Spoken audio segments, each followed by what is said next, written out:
Our heroes have journeyed to the far capital city of Tarrow in hopes to help Clickwhistle with her new mission from the Crimson Dawn.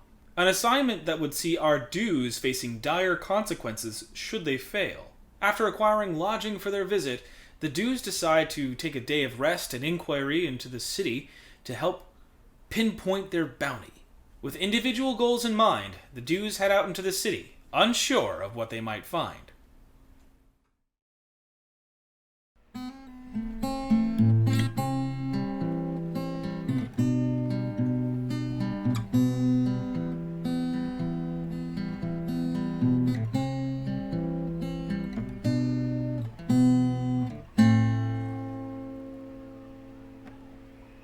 And so we enter the life of Liam Hammerfist for a day. It's a very unique experience. Stepping out of the Crooked Raven, you've decided to head to the Artificer's library, or I should say the Library of Artificers, in Bovasia proper. How are you getting there? So, Pangolin. it was brought to our attention we only have one map. So I've decided one of the things I want Pangolin to be able to do is he doesn't have like a GPS per se, but like based on like if he has map information, he can memorize things based on like distance and direction based on the compass. So he can, by calculating the distance he has traveled in any given direction, he can tell you where you are relative to points that you've told him to plot. Honestly, I'm debating like driving through the streets of the city on my rad motorcycle. But at the same time, it's a new city, and I want to see it. So I think we might just be going for a leisurely stroll. We got a day ahead of us. So yeah. We're gonna take our time, stop and smell the gas lamps or whatever. The sickly lavender street lamps. Yeah, we were the virus. The whole Nature's time. healing. It turns out the real virus were the friends we quarantined ourselves away from. So, the city itself is it's a pretty normal weatherish day. Fairly cloudy, but not particularly warm. It's spring still. You kind of get the sense, like, there is a moment where you're like, maybe it'll rain today, but you have no inclination if it will or not, but no full inclination, I should say. Right. You started your day at 9 a.m. Delightful. With everybody else. Stepping out, Pangolin sort of muses to you. He says, "From distance, it will take approximately 2 hours to reach destination by foot." It's a fair point. It's a fair point, Pangolin. But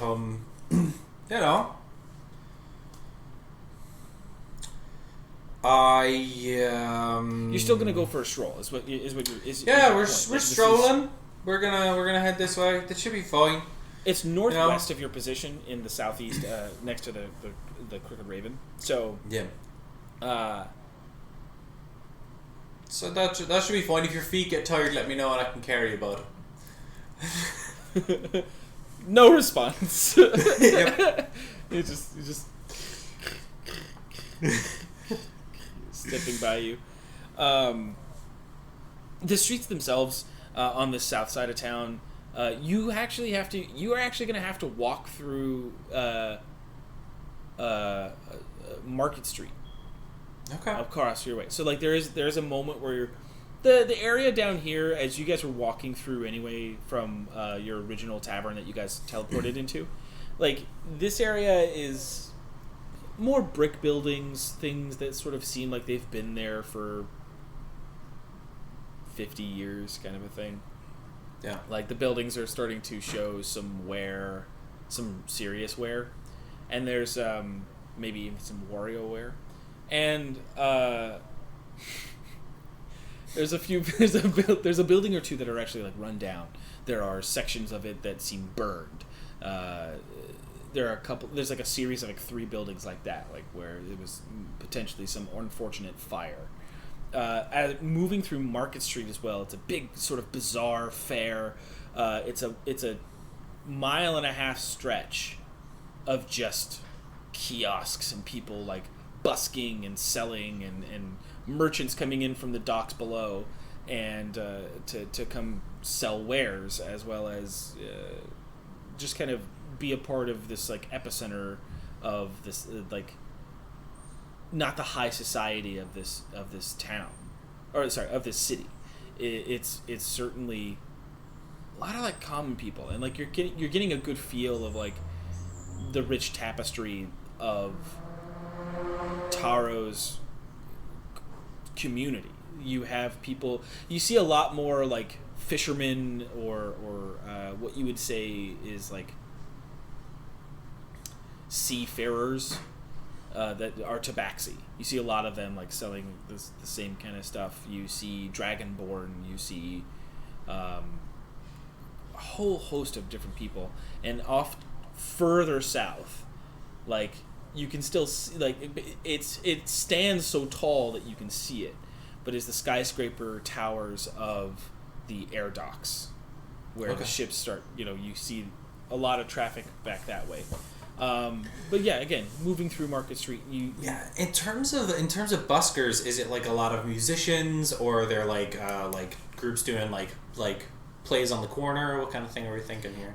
So there are a few of those. It's pretty much all of that, right? Like again, it's like a 2 mile. I said a mile and a half, like 2 mile stretch of street that is just that. So you walking up it, like you would find all of those things along the way. There's probably at least 2 or 3 groups of each, but they're all kind of like spread out. Nobody's doing the same shtick too close to another person's or another group's. Like if somebody's playing the lute and trying to gain money, nobody's like a block down, playing their pipes or whatever. Right. Is there anything of like particularly interesting catching my attention? Any like particularly talented artists, or like a? There's a few, again, like there are talented people. It seems more like there isn't anything that sticks out, right? There's no super special performance as you're walking through that's like that's a thing and like I want to watch that. It just is. It's pleasant. Nobody's bad, is what I would say, right? Like, nobody's putting on a performance that is just poor, but certainly nothing jaw-dropping as you walk through. You're also still seeing a bunch of, especially as you move out of Market Street and further north into sort of like a midtownish area, you start to see a lot more people walking around with contraption, like with buddies, companions, much like Pangolin. Various sizes, various makes, various skeletal frameworks. Some of them are completely made of wood, but are have like hinges and things, so they're still a mechanical body, but it's all based in wood. Others are these like giant sentries. There's this one dude in particular who's got like this he's got this really nice outfit. He's got a very nobility feel to him walking the street. It's this sort of it's a dark texture coat as well as pants, sort of like a 3-button suit kind of a thing, but no buttons at all, and it hangs closer to his knees. The coat does, and it has this, like, as you walk towards him, it has like this very dark color to it, and he turns and the light catches it just right, and it has like this veneer where it makes it look like red. So like when the light hits it in certain function, like it starts to sheen a different color. Okay. Almost as if it's like built that way. It's like it doesn't seem like it's a natural material. Yeah. But the two sentries that are walking with him are these giant constructs. They have like this sort of like flat top. No, like it's not. It's like vaguely bipedal humanoid, but there's no like. I'm gonna make it look like a face. It's like no. It seems more like if a rook piece could walk. Pretty much. Okay. Yeah, but again, bipedal and has like armatures and things like that. And as you, I'm sorry, I just wanted to give you that description. I didn't know if you wanted to do anything with it. Yeah. I don't know. Is he like heading off in a hurry, or is he just like milling down the road, or? He's walking at a fast pace, but certainly doesn't give you the impression that he's like hurriedly walking. It's just his pace. I'm gonna flag him down. Be like, oh, could I ask you a question, sir? Give me a persuasion check. Sure. I was near persuasion a second ago.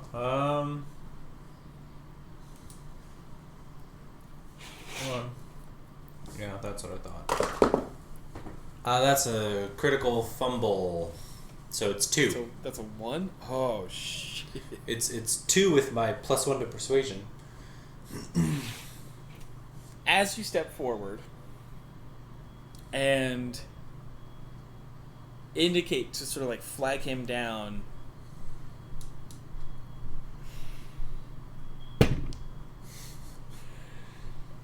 sort of like not even like a wild haymaker, but just like a like from one of his side sentries just comes right at you. Like he continues walking, does not pay attention to you in the slightest, and his side sentry just kind of like gives a wild swing to kind of like keep your distance. It doesn't hit you. It just certainly gives you the impression. All right, never mind then. I'm gonna head on my way. I'm so sorry. It's alright. It's about 15 minutes later, so hitting 11 o'clock, you are able to reach the library of Artificers. It's this great network of 8 steel, like this very dark steel and glass geometric, like all 8 of them are different geometric shapes. So they all have like, there's a trapezoid, there is a square, a circle, a triangle, the like, an octagon. They are floating around each other in this like double helix pattern that kind of like goes up and down. Right. The ground below it as well. It's this really big, just like open plaza area that sort of helps constitute this. But there is this landing area where there is a giant staircase leading up, and every probably 5 minutes, one of them drops down and is sitting in front of the stairs, and it stays there for about 10 minutes. Sorry, it stays there for about 5 minutes, leaves, and then the next one kind of comes down. So it seems like this weird sort of carousel of buildings.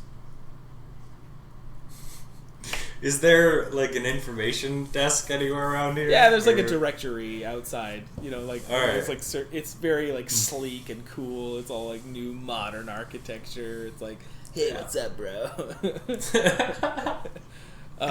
What are you looking for? So the directory tells you. It gives you the names of the 9 buildings, okay. And from there I can give you descriptions as to what those are.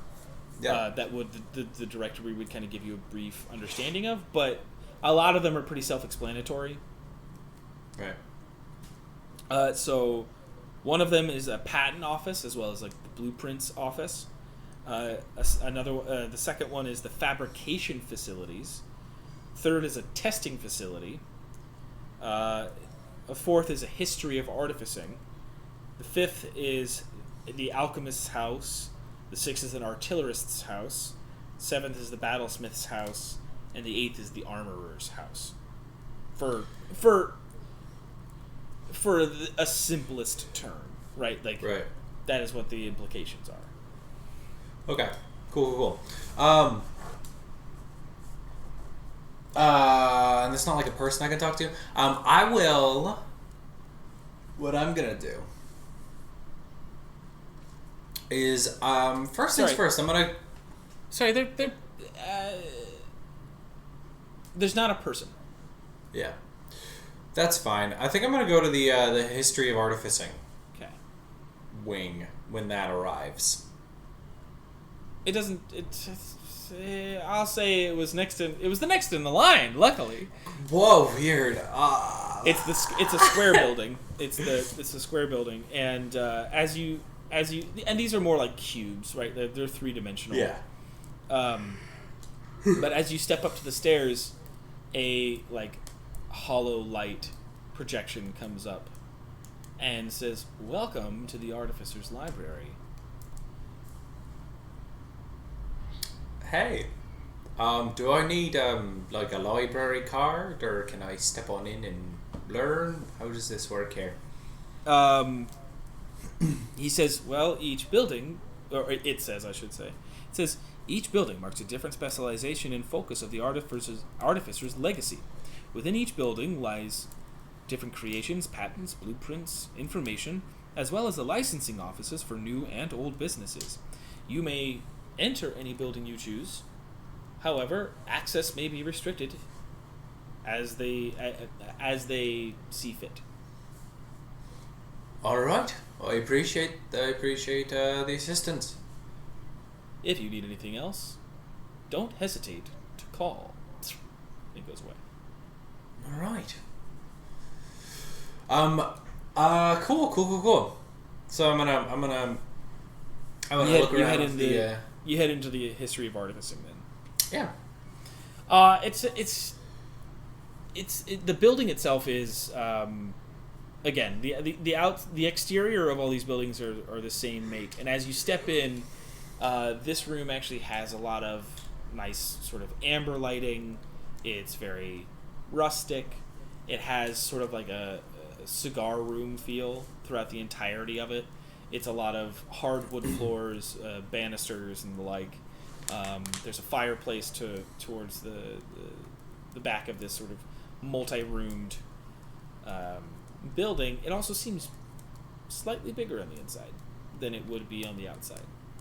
All right.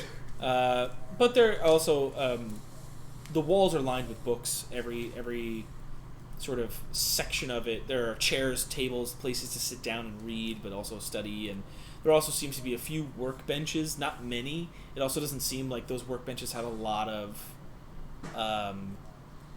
they don't have a lot of tools at their disposal or a lot of advanced tools. Seems maybe some place to tinker with something and to check something out, but it's not really it's not like a full fabricating table. All right.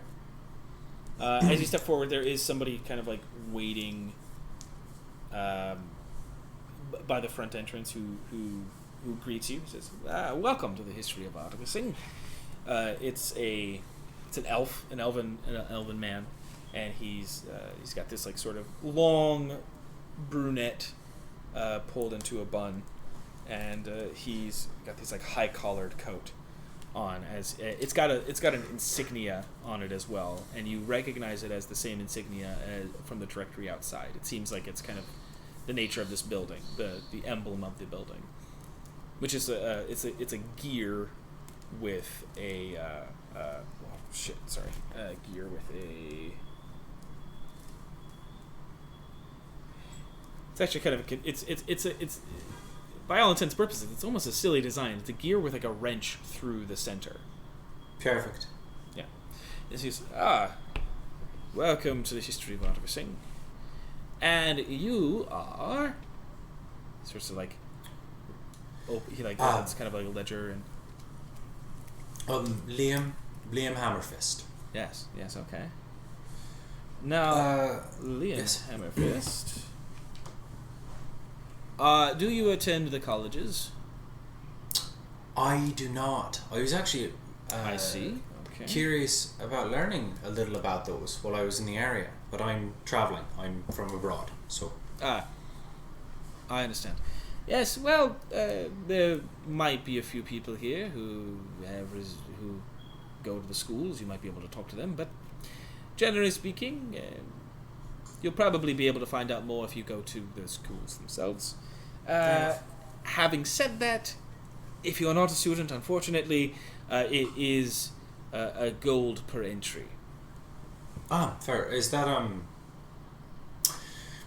per building, or is that just in general into the library? Well, or? it would be per building, but we also do have a rate of 5 gold for the day, and that would get you into all buildings. All right. I'll do that then. I think I can. Wonderful. I can settle that right now. And he sort of like, you see him grab a badge and press a button on it, and it kind of like has this little flare out, and he says, please step forward. Right. And he sets it onto your coat, and it kind of latches into the coat. It's slightly terrifying. It almost feels like it's gonna latch onto your skin, but it really seems to only like, as you kind of open the coat to look at it, it's almost as if it's stitched. Like the claws that reach in have turned into the thread of your coat. So it's like it's almost as if it was sewn originally into the coat. That's some nifty work, but I suppose that's to be expected.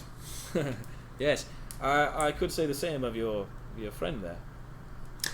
I've been working on some improvements. I thought maybe I could learn something while I'm here. It is slightly larger than a typical companion. He has some more utility, some extra uses, right? Than most companions as well, and the size helps him with that. So. Yeah, it's a wonderful design, if I do say so. My only reasoning is he may have some tight quarters in there. You might want to leave him here. That's fair. I can do that. Perfect. He sort of like indicates to the right, and you do see like 3 other. It's like a sitting area. Yeah. Like you see like 3 other like companions that are like there's one that's like the size of a bear. There's another one that seems to be a giant alligator. Nice. And there is one that is an owl, like a giant owl. Ooh, a big owl. That's fun. That's kind of scary. I love it. And they're all but they're all machine.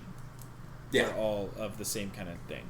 So it's like, it's like, you can't fucking not leave without your thing, but like you can't bring it in here. Yeah. So he sort of indicates to, but welcome. Now, a few rules. Books are free to read. Everything but the restricted books. If you have a question or if you have you need help finding one, you can ask myself, or there are a few others out there who can help you find the books you're looking for. But also, just don't leave the books laying around. If you can, put it back, whatever. The books have to stay. Right. There are 2 fabrication tables with minor tools. All we ask is that no explosives, no chemicals. Just try to keep it to things that mechanical tinkering, clockworks, and the like. It's a place of research, not of fabrication. Right. Makes sense. Wonderful. But open to you now. Excellent. Oh, you had a couple of questions. I've had some wonderful teachers, but I'm largely self-taught, or I'm from fairly far away, so I'm not super used to the the culture and that sort of thing of this area, this part of the world. Right. You might be able to tell from my voice. But I was curious. So if I'm asking about a topic that would end up being in like the restricted section or something that people aren't usually as comfortable talking about, let me know. But I was super curious. What I can say right now is that the restricted section, you will just simply be told you cannot research it. Right. It's not so much taboos as things that are reserved for. Well, there's a reason it's called restricted. You know. Right. I was just curious if you guys had any information about like the history of the Warforged at all. Oh.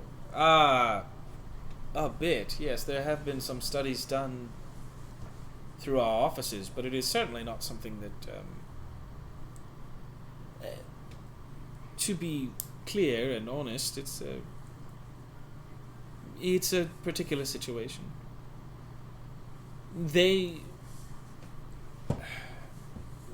are people who are still discovering themselves anyway. Right. So, in the end, we provide what we can for them to do their own research. Right. None of us have. It's like none of the artificers you find in here perform any of these tests or any of the research that goes on. So, best bet would probably be to if you see, best to keep it civil. And understand that they are people. Yeah, I was having a conversation about that earlier, yesterday actually. I was more thinking like, just like about because I've heard of the Warforged, but I hadn't seen or met many or any until now. So I was mostly curious, like, as opposed to big, more philosophical style things, just like a simple history, learning a little, just like some of the facts that are out there. Well, most definitely. That is certainly something that is easy to obtain. You would find it within the stores, but I find myself with a bit of time. If you would, meaning I could help you locate the books. I'd appreciate that. Yes, of course. Give me a moment. He sort of like makes a note, and you see him press a button on his little desk. It's like a standing desk. It's not that big, but he presses a button. He says, "Junior, could you come reprieve me from the desk?" And it kind of like has this like loudspeaker over the entire room, and you see this very young, very fresh face, like probably 14 years old, like human boy, like yeah, I got it, yeah, go, and he like gets excited, and he's like getting up there, and he's like, yeah, okay, yeah, and you just like see him like scribbling in a notebook, like all of these little ideas, and the yellow man walks, please, history of Warforged. I have a question for you as well. Sure. After I answer this, it's a bit of curiosity more than anything. Sure. The Warforged themselves have only formed recently, over the past few decades. About 25 years ago, they just started.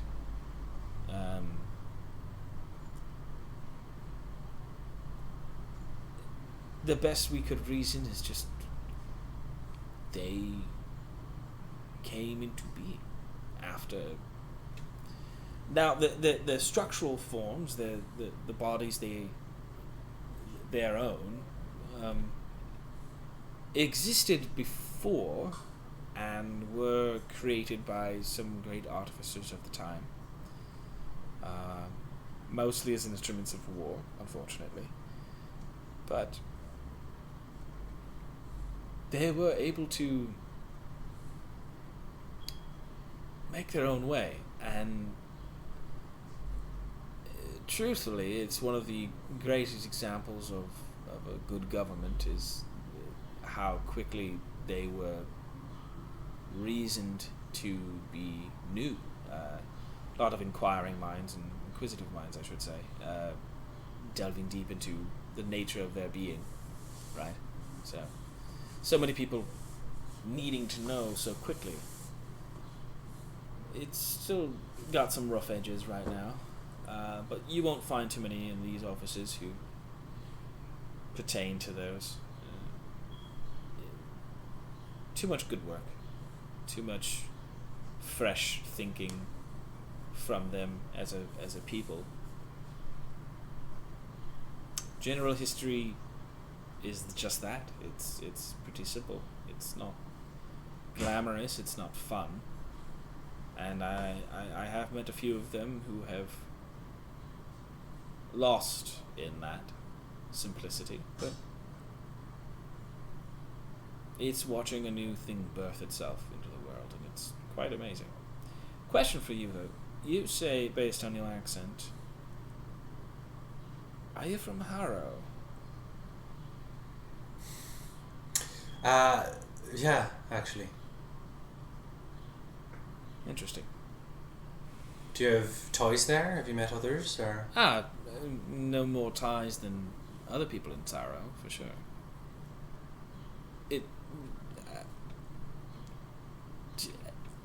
Did you not know? It's an old sister city, of course. Yeah. Makes sense. I mean, I suppose I wasn't worldly enough to inquire or remember such things back when I lived there. A lot of my curiosity didn't occur until after I left Harrow, so no, it wouldn't have occurred to me. why would it? Yeah. The I grew up here in this city, so it's they're all about. This city loves its history. Fair enough. Ties. I mean, there seems to be a lot of it, so Yeah, there is. Maybe too much. He indicates to some books. He's like, "What you'll I'm sorry. Your question again was. Did you have another thing that you were looking for? Sorry, you asked about the Warforged, but then there was other things I thought that he was helping you find. No, I lost it. That's what I mean. Yeah, that's fine. Right now, that's all I'd mentioned actually at the moment. So is there No, I'm mostly I was curious as to. I don't know. I'm woefully unprepared. No, I just was curious a bit about that. Part of the reason that I was kind of interested is we met we're staying at an inn, and the proprietors at Warforged, and I had heard of them, but some of my party members were less familiar, and I was trying to tell them what I did know, and it led to a lot of questions they had that I had no idea about. And so I think just in terms of that sort of thing. So I was looking for a lot of just general knowledge, but it seems like a lot of the stuff that they were asking isn't entirely known in general. So yeah, well, that's what I would say is when your whole people are trying to understand their own existence, I don't know if anybody else can just get a bunch of information that's not really for them. Yeah. Right? Yeah. Makes sense. Is there anything else I can help you? I because if not, I'll go back to the desk. I should be alright. I'll comb through some of the books. If I think of any more questions, or if I need to be pointed somewhere else, I'll come get you. I appreciate the help. No, please. It's part of the job. And he walks back. Yeah. So I guess I do want to just skim through some books, try and get some general info. I'd love to see. So the first of the Warforged were machines created by artificers that like somehow gained sentience through it building up inside of them, or from like something inhabiting the body or something like that. However that is. Just something came about that incurred that.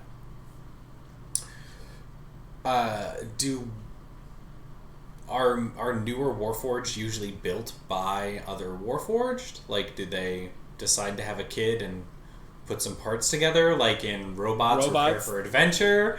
Or is there information on that, or is that just something they... It seems like there's not a lot of information on that. Okay. Yeah, you'd have to ask somebody.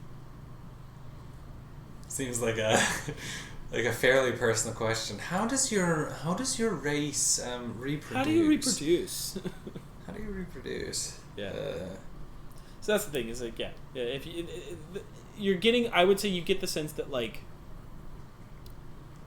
a fair amount of these questions you'd have to talk to someone. Right. That's fair. Who knew the subject, I guess is what I'm trying to say. Yeah. Cool. I'd also like to... I mean, the issue here is I'd love to just, like, skim books and see what I can find, but they're not real books. So it would just be like, Tyler, can you make up some facts for me while I just skim through books? Which doesn't seem ideal. No, but, like, what are you... Like, if you're going to peruse, and you're just kind of generally looking for things, what are the things that you would have the biggest interest in? What are the things that you think would catch you and like make you want to sit and read more? I think I'd love to do some research on like lodestones in general, as well as like uses, like some different ideas in regards to how they are harnessed, as well as like the mechanics behind doing that. Just like perusing, like if that's some general lodestone information, and then also like if there are, and this might be the blueprint section, but like looking through and seeing, like looking at things people have made, just in regards for like trying to see if it sparks any cool new ideas. Yeah. Okay. Yeah. I'd say, how are you trying to do that quickly, or are you going to take some time? I got the whole day. I have like 2 other things I want to do today in general, so like I could just like... Cool. I'd say getting that information and getting it in a succinct way, and like actually having to pull some of the books. It's not hard, but there are many books on the subject. So getting some good books and like sitting down to read them, I'd say it's probably going to take you about 3.5 hours to get some good info on the lodestones. So you are at 2:30.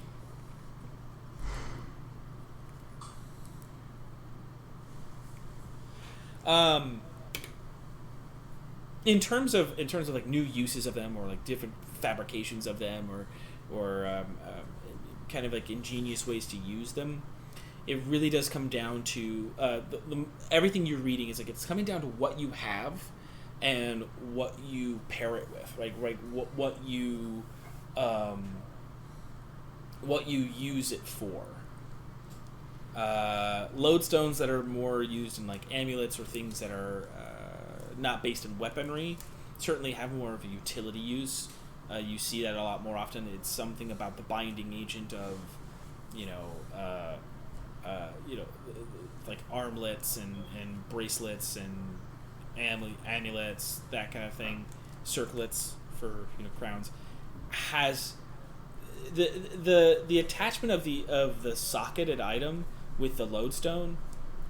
The purpose of that is the direction of magic, right? Like you put the lodestone in a bracer because you need something here.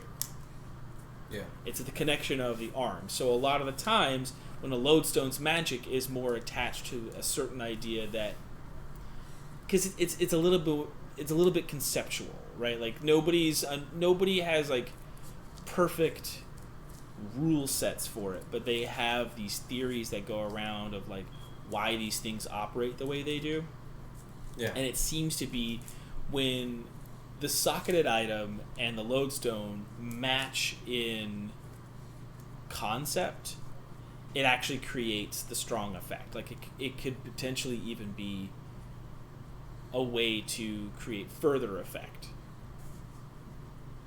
If you put a lodestone that has, for instance, a conjuration magic attached to it, putting it in, and you want it to, you want to throw a weapon and you want it to come back, that attaching to your arm is the biggest. Is the biggest connection to the veil, to being like, this is the function I want. Yeah. It's the physical kinetic action mixed with the magic. Whereas if you wanted to do that and you have it like, I want the weapon to come back, and you put it in your crown or in some sort of like headgear, it's going to have a lot harder time doing that. Right. Unless you threw those with your mind. Right. Or something, right? Like Okay. if in that way, that's kind of like the biggest working theories around it, is that like you can have a really interesting lodestone, you can have a really interesting like function for it, but that function should also fit the form of the right tool to socket it into, because otherwise it messes with its stability, and it also you just find less cooperative play between the two objects. Right. Degradation happens easier. Materials, like the materials used might break down just because of the strain. So that's kind of the idea, is like making the strain on the object as small as possible. And pop quiz. No, I want to make you work a little bit. If I just like spend a good chunk of time looking around, what would be like the 3 like coolest or most like ingenuitive uses of lodestones that I could find? So come up with 3 really cool magic items made with lodestones that I read about. All right, so one of them actually talks about there's an account. There's a few books in there that would kind of like, this is more of a history place. You'd probably find better information in the patents office or the blueprints office. Yeah. So because that is where I want to head next. This is what I was going to say. This is more journals. These are things that are more like accounts of stuff. So it's not so much like it's things that are like talking theory. History of artificing is more just like it's a section of place to like collect your thoughts, think about things, make some notes on things that you take back to testing facility, or you take back to other places that are like, okay, well, I read this person theorized that this could be done, and I want to take it a step further and do this thing. That's kind of more of what this building is. So you would have to, the better place to go would be the patents blueprints office. All right, cool. Then I think I'm gonna head that way. That word. Perfect. So you head over there. You take Pangolin. It's a pyramid building. It's the triangle one. And sitting at the similar like front desk kiosk area is a Warforged. They stand there. They have this sort of one pauldron with a lodestone fit into it as part of their design, as part of their framework, and they have these this sort of like tabard, like half tabard from the waist down, as they stand there and kind of write their notes at the kiosk and say, "Welcome." Hello. And he sees the badges. Ah, yes, you've already paid. Yes. You are looking for. You are stepping into the patents office in Blueprints. We request. How do I say this? What amounts to like no photos, no, like you aren't allowed to take notes in here. All you're allowed to do is look at things. It's like, and the nature of it is supposed to say. He continues on to say, the nature of which is expressed in if you derive any of your own work from this, you must credit the original creator. So, Right. yeah, if you make a design that's based on somebody else's design, it is illegal to actually do it or make blueprints or try to copyright it if the original design is based on another person's. You can still make that thing, you could still potentially still make that blueprint copyrighted if you credit the original and then they get part of that. Pay. Yeah. Yeah.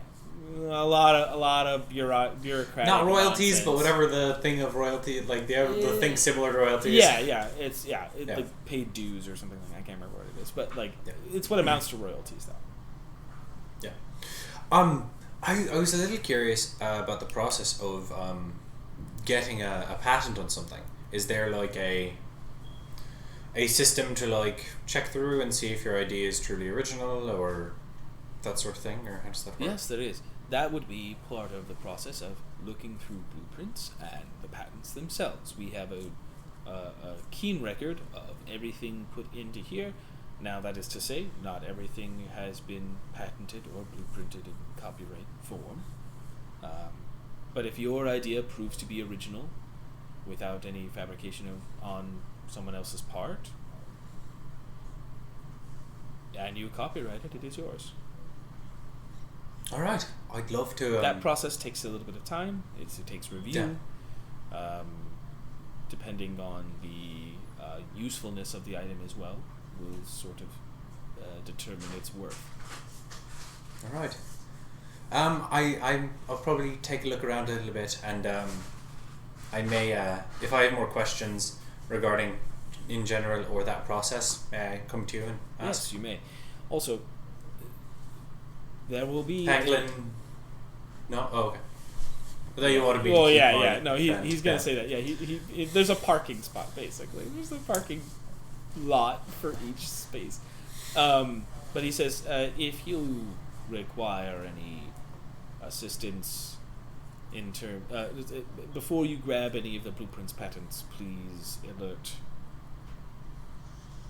It's like he's like, please give a sign. All right. This sign. Yeah. That is how the security system enacts while we are open. All right. The building itself is very clean. It's certainly much more sleek in design than the other building. Mm-hmm. It's very like white. Like there, it's just like it's not marble, right? But it has a just stark white texture to it, and as you step forward, there doesn't seem to be anything in this room. It seems just blank, like a white space. The floor, the walls, everything. And then as you see, there's like 3 or 4 other people here as well. They like go up to the wall and touch it, and out pops this like it like they touch a section of the wall that looks like it doesn't it's razor thin, and out comes a section of the wall with a rolled up like blueprint inside of it. Okay. Somebody like taps the floor with their foot, and a panel comes up where they're standing, and they like roll it out and kind of like look it over. All right. I'm gonna look at the wall, see if there's any like seems to be anything marking like what sort of blueprints are in each spot. As you step up to the wall, like as you actually get close to it, a faint blue shimmer of like lettering appears in common, and it's got this like 4-LR-00678859, and then under it says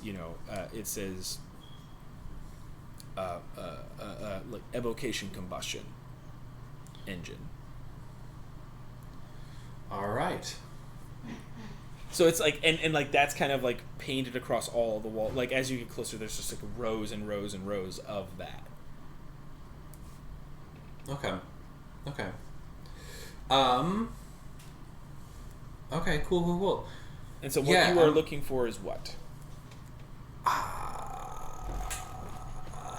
You're looking for some interesting stuff, right? You're just like you're looking for some like lodestone based. Cool. There is also like you see off to this like I'm sorry, I meant to say this. You see off to the side that there's also like a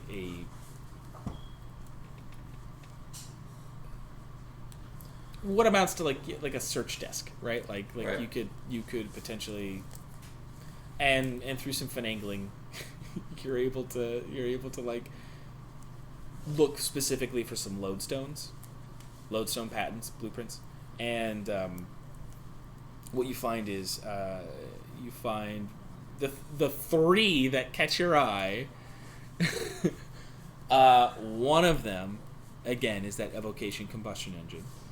The second one is a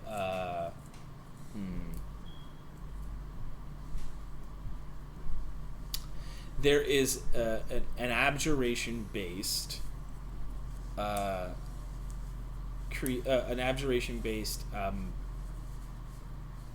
like a pillar, right? So they've installed this lodestone into a pillar that then hardened it into such a solid mass that it like. I'm just telling you this because you're gonna look these things up anyway. You're gonna be looking these things.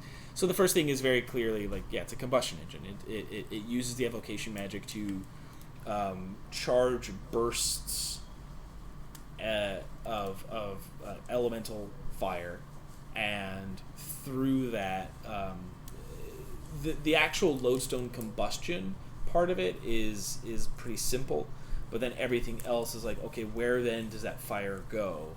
And it essentially heats up the other material that is required to propel or to function the other parts of it. Like part of the blueprint itself is like the main feature I made was this engine, like this thing that could direct power other places. Yeah. And he said, so the purpose of this is to function as a way for other people to make other blueprints, other patents and things that utilize this engine. Like the purpose of this engine is to say, what can you do with it? Where can you make that energy direct? So like a few notes on there are listed like you could make a heater, you could make a blah blah blah, you could make you could make something move with this with enough power.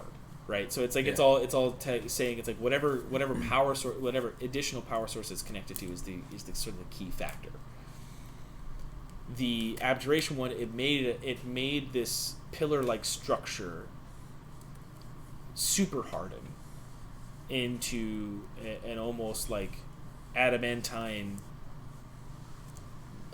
durability with the weight of like with not being like full metal weight kind of a thing. Like it's like it had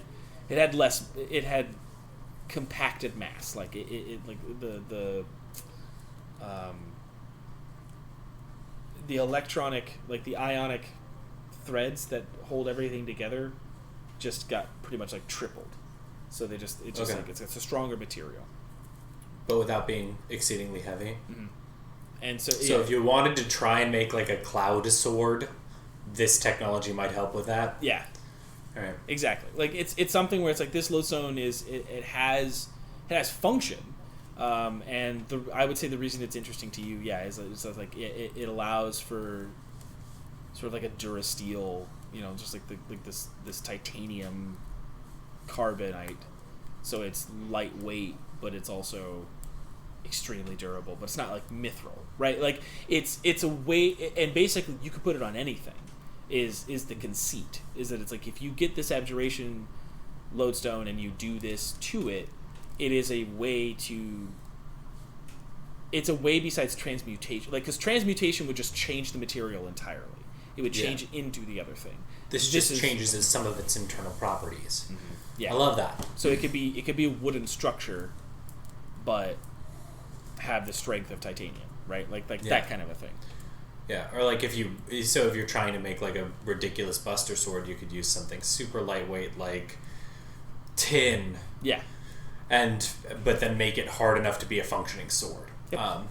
which would be rad. And so it works with anything that is a material, right? Like it doesn't, like, that's part of the functionality of what it says is, like, it doesn't work with like flora or fauna. It doesn't work in organic beings. It doesn't work in liquids. It has to have a rigidity. It has to have a certain chemical makeup to be able to actually function. Right. Oh, that could be fun to experiment with. What if you took like a metal that became liquid at room temperature? So what if you kept it cold? Like mercury. Like, yeah, what if you took mercury, set this stone in it, like in a cold room, so that it would stay solid the whole time, and then like introduced it to a room temperature room? Like, what would occur? Yeah, that would be terrifying. Yeah, that'd be terrifying. And that's how we developed the what is it, the T1000 the T1000 Warforge.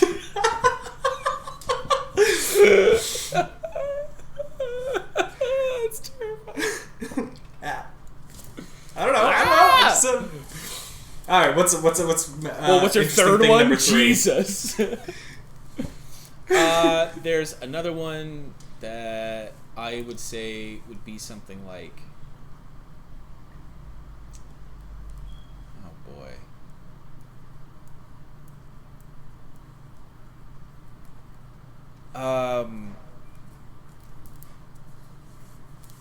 There's one that converts. It's a transmutation lodestone that converts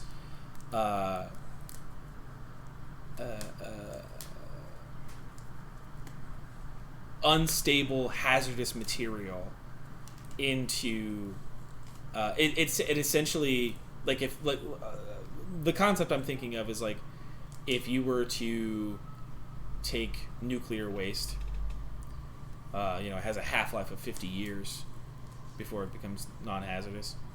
Mm-hmm. Or half-lives anyway are just like the amount, the half the time that it takes for it to actually become stable again. I think that's what it is.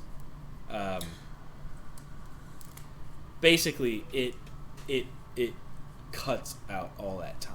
It takes hazardous materials, hazardous gases, things. So like that's the intention of it, right? Is that you enact this and you set it off in this object.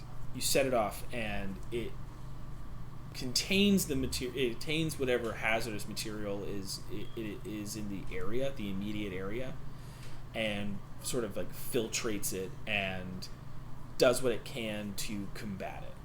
It's not something that, like, if it's already an effect that's happened, it doesn't really do much.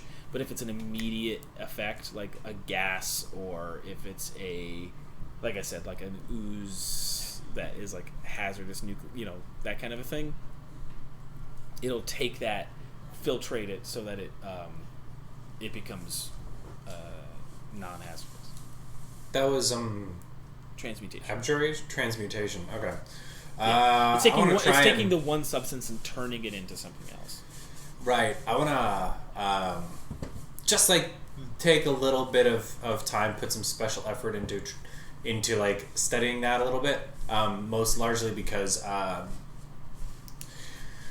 if it turns out what's happening on the border is some sort of chemical attack, having something like this ready could be super useful. So I want to like commit that to memory, see if, and even if it's something I can't put together, if it's something that I could like bring and suggest to others as a useful thing.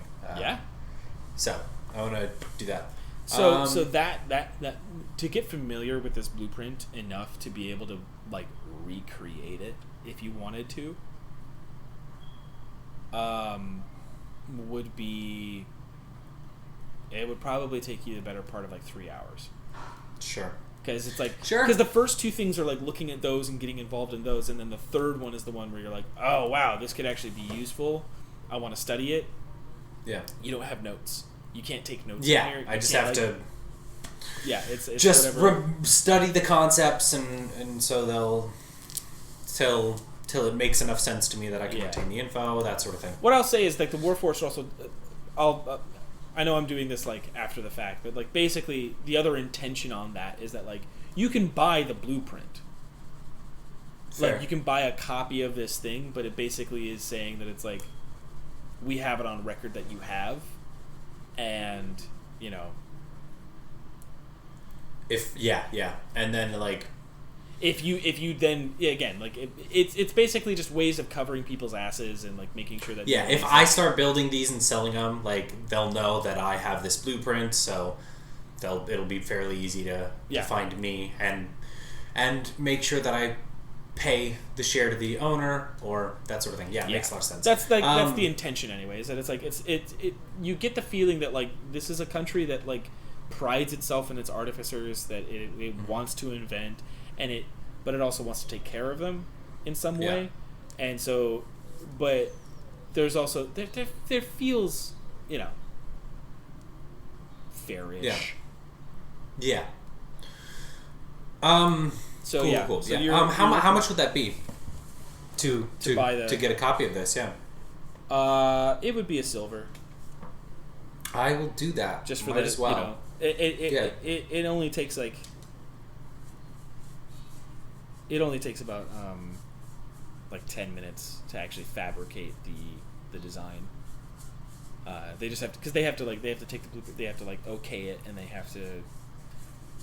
Yeah. All right. Warforged asks, is there anything else that you would like to do today? Yeah. So I was scanning through some of the stuff, and there's some really incredible stuff that people have been doing, and I think it's super interesting. It seems like a lot of it is specific, and this might have been just the area I was looking in, specific single mechanics that can be used within to create larger things. I've been tinkering with my guardian something. What's it called? Steel Defender. Steel Defender. I've been tinkering with my Steel Defender, and I've gotten it to do some interesting things, and I was curious if anything that I've done there is something that I'd be able to patent, or even like check and see if there are patents on similar enough things. Because on the one hand, it would be interesting to have a patent to my name, and on the other hand, if stuff like that already exists, I could potentially look at those things and see what other people accomplished or thought up while accomplishing similar things to what I've done. There are some things here that might help that. Generally speaking, Battlesmith House is probably where you're going to find a better collection of those kind of things. Most of the patents that come in for those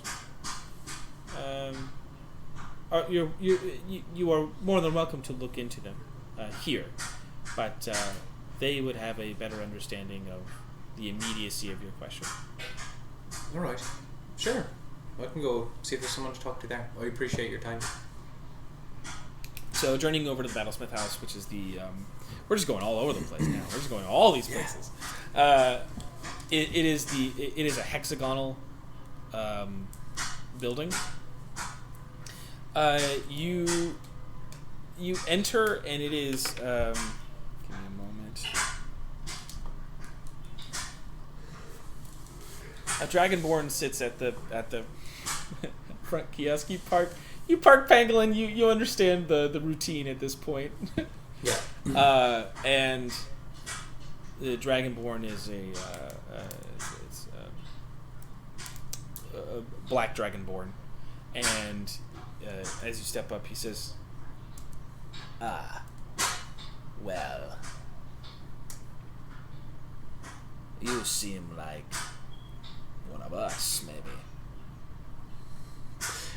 He's like looking at your pangolin, and he's like, "That's very good craftsmanship.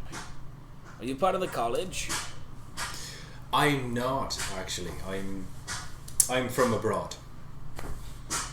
I'm actually from the town sister city of Tarrow originally. So.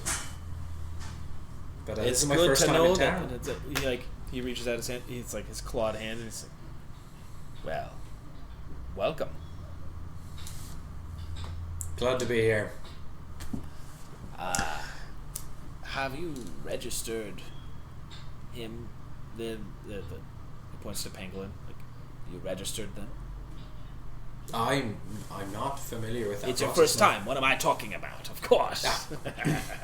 My name is Yaxway. Jacksway? Alright. Pleasure to meet you. I'm Liam Hammerfist. Nice to meet you, Liam. I always love meeting new battlesmiths. It is quite the adventure, quite exhilarating, and I am here for it. Now, what I mean by this is, if you register your, what is this creature? Pangolin.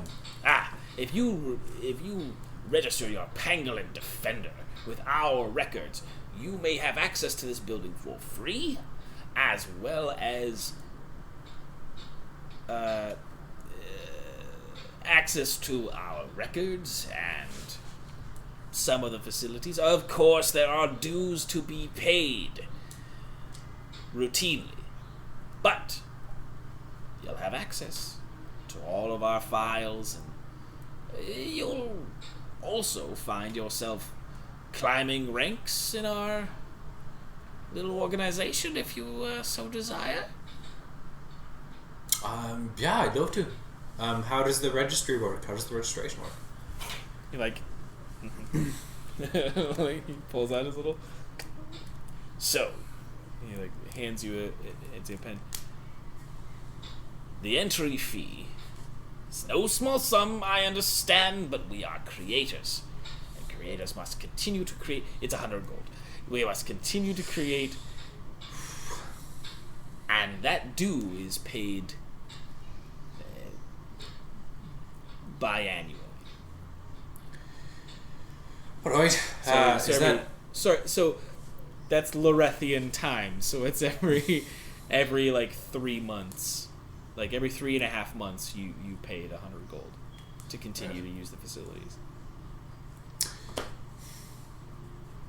Here's my thing.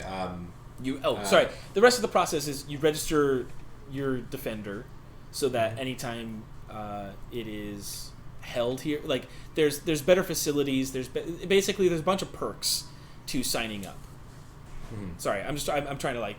There's a bunch of perks to signing up to this thing, that amount to like more alterations. There's also a few other. He kind of like describes it like there are things that we've created specifically for us, our subsect of artificing, that like we have fully developed into help us realize our dream, kind of a thing. You also, at that point, anything that you create for the Steel Defender has an easier time getting through because you are fully registered for the Battlesmith, so it has already pretty much been okayed by them. It's like it's maybe like it's a process where you send in your patents to the Battlesmith, guild office, and then they put it through under your name, but you pay less fees because of it, like the to like actually get it registered and copyrighted and everything. Sorry. There you go. That's kind of, and all they need, and then they need your name. They need your if you plan on, it's like if you're going to open a business, then they also have to know that, and they have to know where that's going to be, what it, where, and yeah. This sounds amazing, and the only thing that I'm worried about. Could you remind me of his name one more time? Yaxway. The only thing that I'm worried about Yaxway is I'm from out of town, and I don't think I'll be in town long. What are there benefits to joining? Like, I'd love to just be a member of this group because it's nice to not feel alone. But at the same time, if the benefits of joining is something I'm only going to see once every X amount of time when I can finally make it into Tarrow, is it worth it? What do you think? Well, we do have offices in Perona. Perona.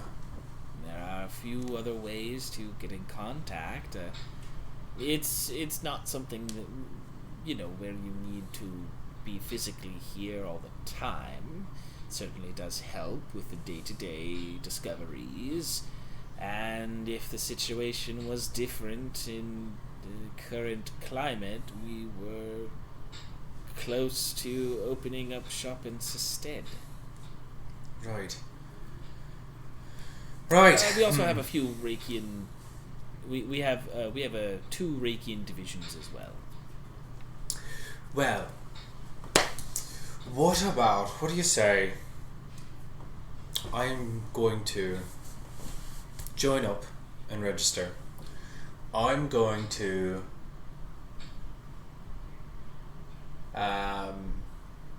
figure out a way to help fix things on the border, and I'm going to personally help you get set up in Sestead.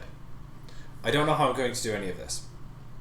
I'm not actually I don't know that I'm actually capable of any of this. But this is what I'm telling myself I'm going to do. Yaxway. To justify doing this. He because I would love to have grabs you on the shoulder and he's like, "You are my new favorite." I'm glad, Yaxway. I'm glad. That is exactly what I want. So many of them in there are doing nothing. And that is... Alright. He's like, and consequentially, that is why I am at the desk. Fair enough. Well, let's get you your gold. Let's get registered. And I'll do some we'll might ask some questions. I'm going to learn some more things that are going to help me with my lofty goals. Just know, and we're gonna and just know this process does take a few days. Maybe I like you too much. I'll make it a day. It does take a little bit of time to process everything, but you will have full access today. I will vouch that you have paid. At least, just understand, you are starting at the very bottom of a totem pole. That's fair. Your access to things is a little limited, but one of the initial perks, and he takes up this little spell scroll and he hands it to you, is this little puppy. That is an original spell patented by the battlesmiths themselves. Alright. And what do we got? The spell is called Living Mechanism. And so what the spell does is effectively kind of similar to the Artificer alteration that you have. But it's a second level spell, and it's kind of like Animate Object, but it's where Animate Object is things like candelabras and things that don't have like moving parts. Living Mechanism is like, okay, so it makes trying to like think of like how to describe this.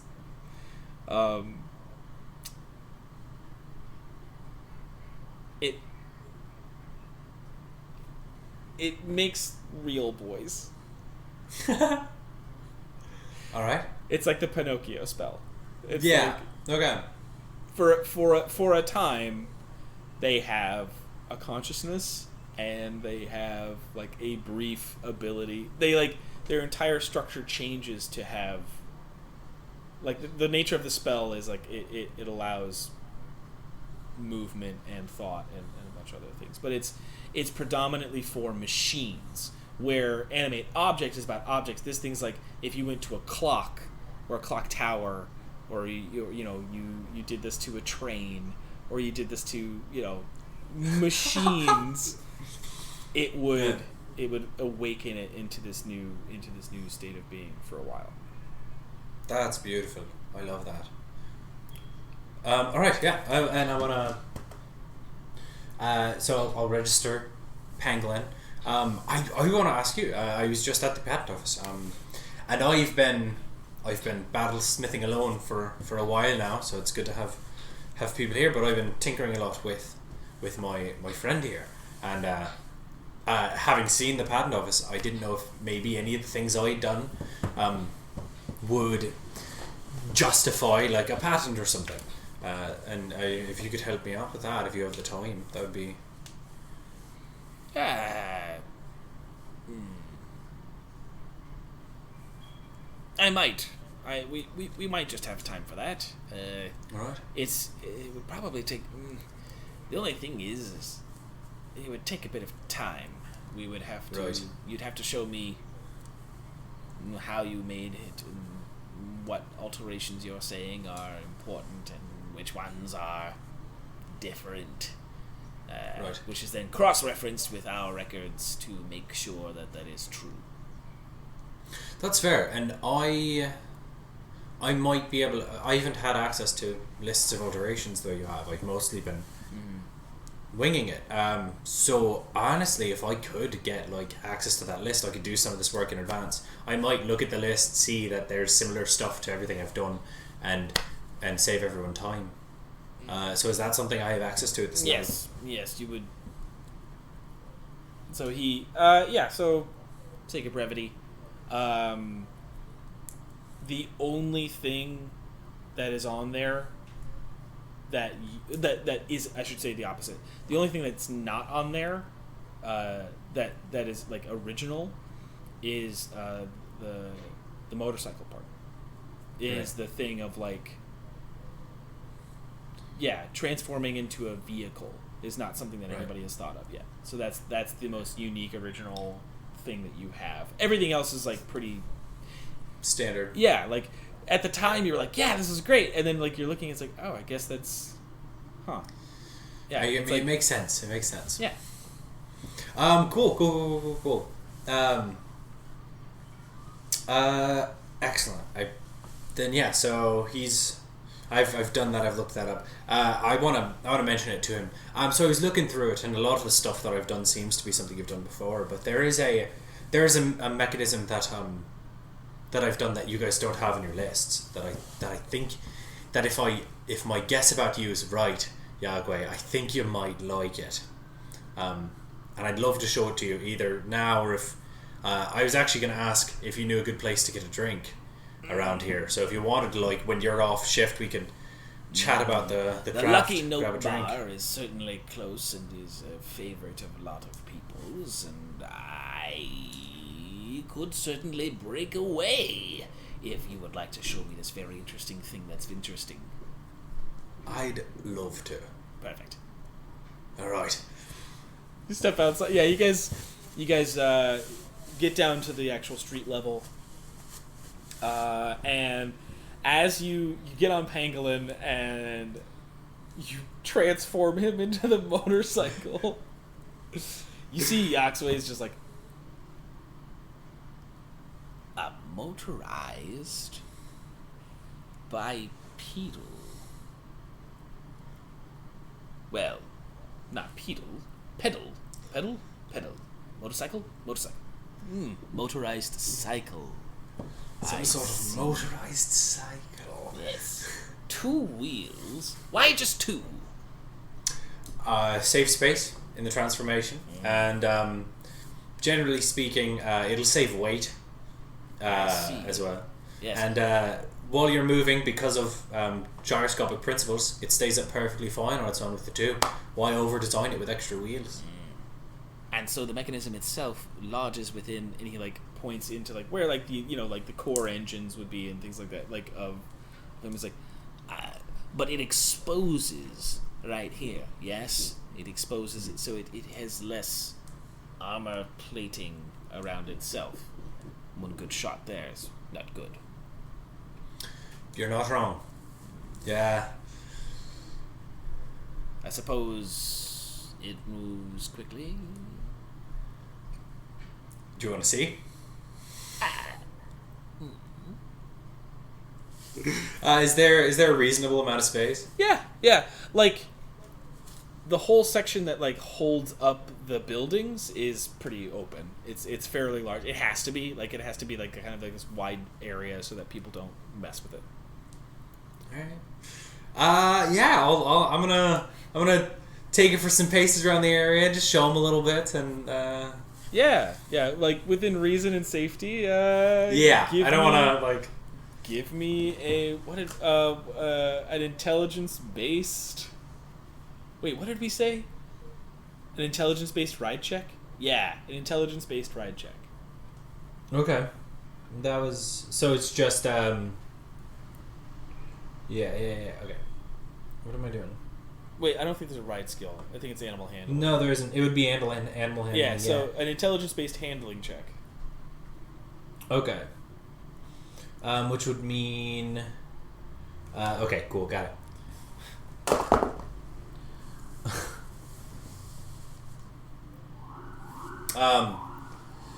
That is a 9. Because I've rolled my second critical fumble of the... I've rolled my dice twice, yeah? 2 times total? Yeah. Critical fumbles both times. That's why we're the natural ones. Oh, boy. It doesn't go great. You biff it about 3 times when you get a little too quick. Yeah. You see Yoxway, like, is super into it, but you can kind of tell he's like, oh. Ooh. It takes some getting used to. I'm not used to these close quarters. But he's like, you get the idea. You get the idea of it, though. Yes, I do. Right. All right. I can understand that if it was in an open field where nothing else was around you and you could just continuously drive, it would be rad. Yeah. It would be perfect. But So after that, he takes you over to the bar to kind of like continue to discuss things. How long do you stay at this bar with him? Oh, what time is it now? It's 6:00. I'm gonna level with you. This is the last thing I have on my list of things to do today. So I'm down to chill until he needs to get back to work, and then I might hang around for another couple drinks and then I'll walk home. This was my whole day. Awesome. So the Lucky Note Bar, it's as alluring inside as it is on the outside. Wooden beams support the upper floor and the candles attached to them.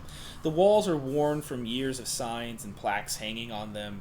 Several long tables are occupied by numerous locals, travelers, and anyone who wishes to join. The other smaller tables are also occupied by people who are playing games and, judging by their laughter, are either telling great jokes or great, perhaps very embarrassing tales. So it's a pretty lively place. It's pretty good. As you step in, the bar notices the two of you, and there's this subsection of people that are certainly of less favor than the others. Like, everybody else is having a pretty good time. It's pretty lively, but there's this one corner of it that, like, as you guys come in, start to, like, look beyond you, and you can kind of feel their gaze looking at Pangolin, looking at you two, and just kind of, like, there's a moment as you step up to the bar where you see one of them just sort of, like, whisper to the other one. Like, but, like, indicating towards you while they whispered. Do you know what's up with that over there? Huh? The icy reception I seem to be attracting in the corner over there. Oh. Yes. That would be the artillerists. All right. Yes. Just drink. They'll go about their business. Fair enough. They think. Are you... Right, well... I've actually dabbled in some artillerist-ing in the past, and I find I enjoy this significantly more. So, as a voice of some experience, they aren't. And probably about after like 15 minutes, one of them steps up to you, like next to you, and just like,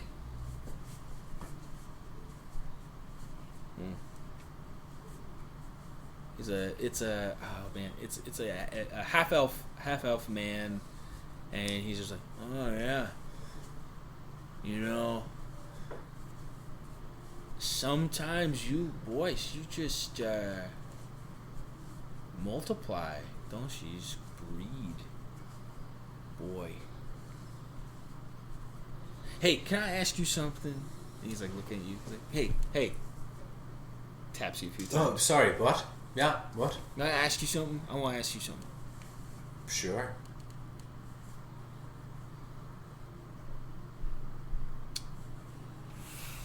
What is it about being a battlesmith that just really gets you going? You know.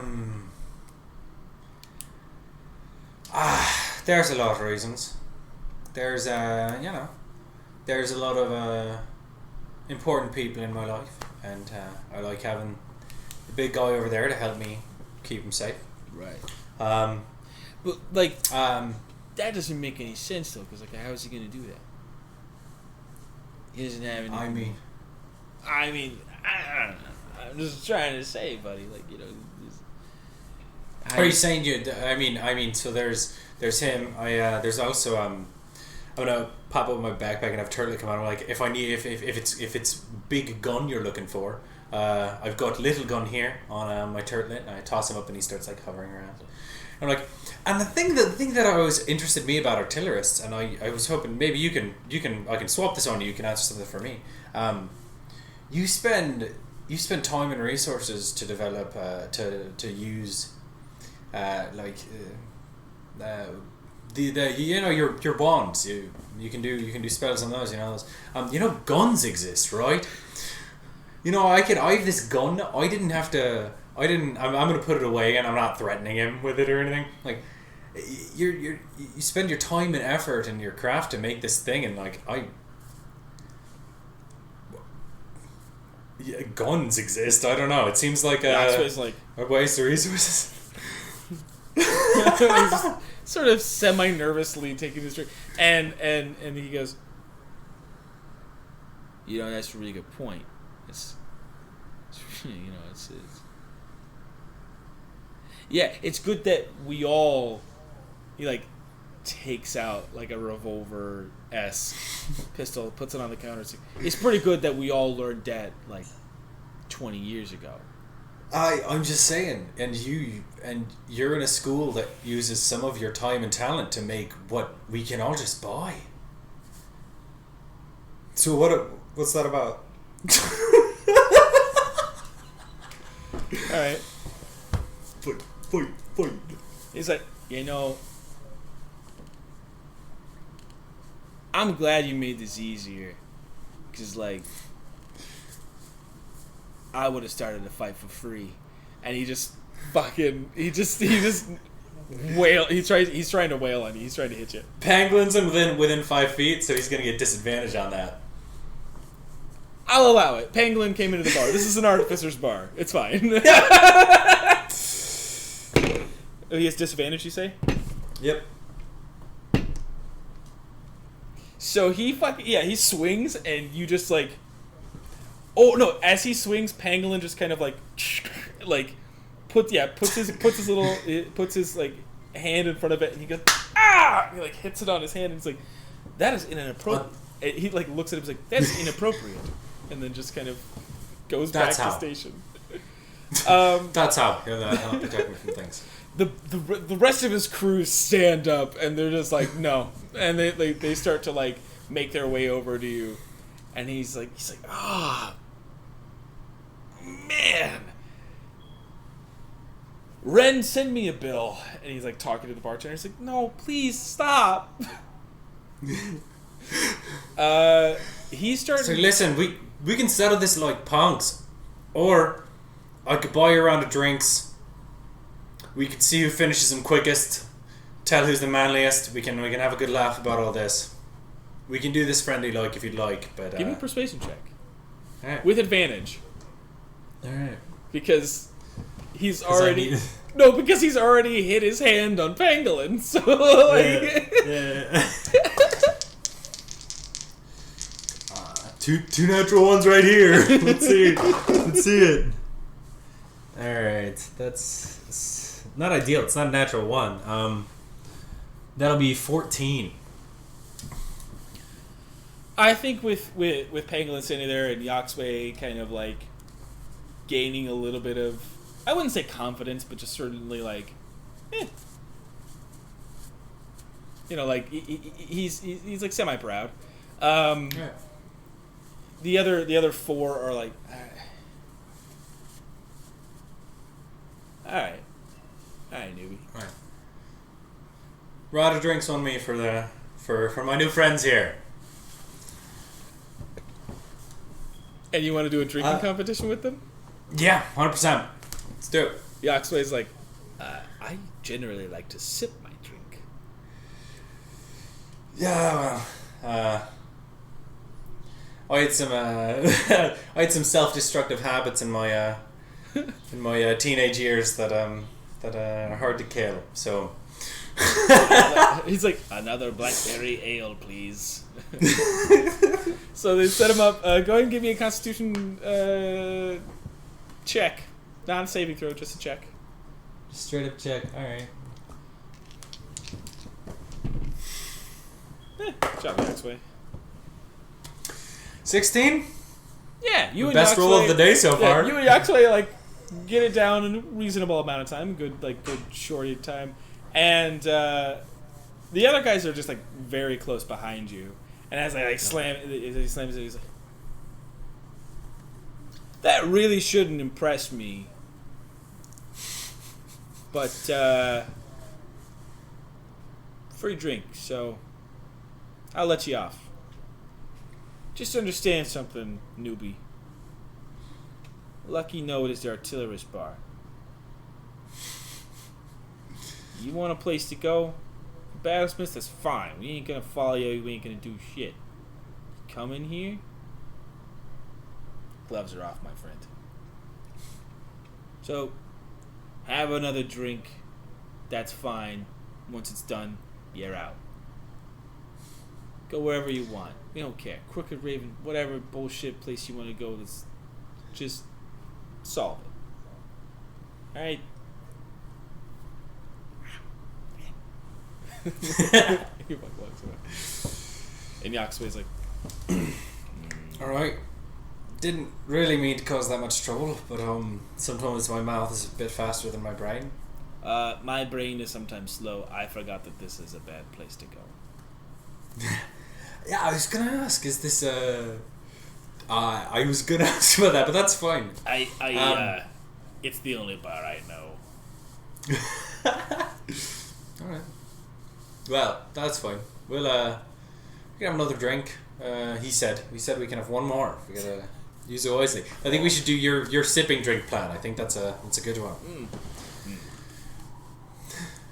So you and Yoxway spend the rest of a few hours together chatting. I'll probably ask him a little bit about maybe not a few hours, probably only like an hour. Yeah, talk to him a little bit about like if he thinks like patenting the vehicle transformation something we can do, what I would do to go about doing that sort of thing. Just kind of pick his brain on that a little bit. Sounds great. Cool. All right.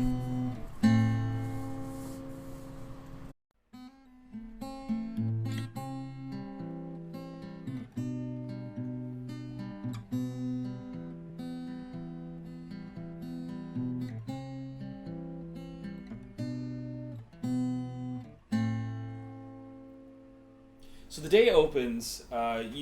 Your colleagues, your friends, your companions, your people, your 411s, they have. Oh boy, is she? She's going straight into it today. She's like, I know where I want to be. I'm gonna be right on your computer, or right on the edge of this. There's like this whole open spot over there. Yeah. Nope. Nope. Right there. Right. That's here. where it is. All right. Yeah, I'll just push your laptop up a little bit, and then. It's like, oh great, now I have room to lay my full body down. There you go, cat. There, you've been accommodated. She's just gonna stand there for a while. She won't lay down though. She's got to stay up in the way. Yeah. No, there we go. No. No. Maybe. Okay, there you go. Jesus. So. Yes. Your colleagues, your friends, they have all stepped out of the Crooked Raven first over at 9 a.m., but you have decided to stay behind. You hadn't had any thoughts of anything, and you wanted to stay behind, is what you said to me. So what's your first? And you guys have already had breakfast. It's sort of like as they step out. I want to stay at the bar and talk to Ark. Okay. Yes. Yeah. Okay. So he's kind of just like sort of in busy work at the moment. He's kind of, you see him clean the same glasses every hour, kind of a thing. Like that's like been his routine. Like he just kind of goes in and he keeps everything up to date and clean and everything. And he's starting to semi like redecorate. So he's not always behind the bar, but he is like doing a bunch of things. He's doing like little hard labors on the actual venue itself, just small things at a time. But he's welcoming the conversation. Are those other patrons like still around? No, they have left. Okay. Yeah. Mostly I just want to ask him about his past. I think is the main thing. I just want to open it up with a kind of friendly Go for it. sort of, yeah. So, how long have you been running the Crooked Raven again? Just a little under 2 years. 2 years. Well, what did you do before that? Before that, I was in the service of a different hotel. Oh, so this is your career then. This is what you've done. It is certainly my primary goal. It would be, as you would say, a calling. Really? So you feel driven to hospitality? I feel, basically. yes, that would be a good summation. You know, my family is much the same way. I don't know how familiar you are with gnome clans or dwarven clans. Have you heard of the Fratterfullers at all? Are there any around here? The name has never come up. It's possible they haven't made their way down here, but they run a whole hospitality is their trade. These clans, they tend to have an area that they focus in, and for mine it was customer service. I think I is the understand best way that to put it. completely. That is certainly my primary function. It's what I wake up thinking about. What is it that you like about it, or? I suppose it's the chance to connect with people. Understand them, understand needs, wants, as well as to see into a person and understand that sometimes the simplest gestures are the most meaningful. Was there a point where you decided this is what you wanted, or has it just been as long as you've known? As long as I've known. Huh. Almost as if, again, it feels like a calling. Feels like I need to do it. Interesting. And, luckily, I get to choose to do it. Around here, did you have just the pick of whatever job you wanted, or? No, you certainly have to work for it. That is why I spent the past... the years before I started running this business, it was why I spent 10 years in that original inn. So you've chosen this all for yourself. It's... Why, of course.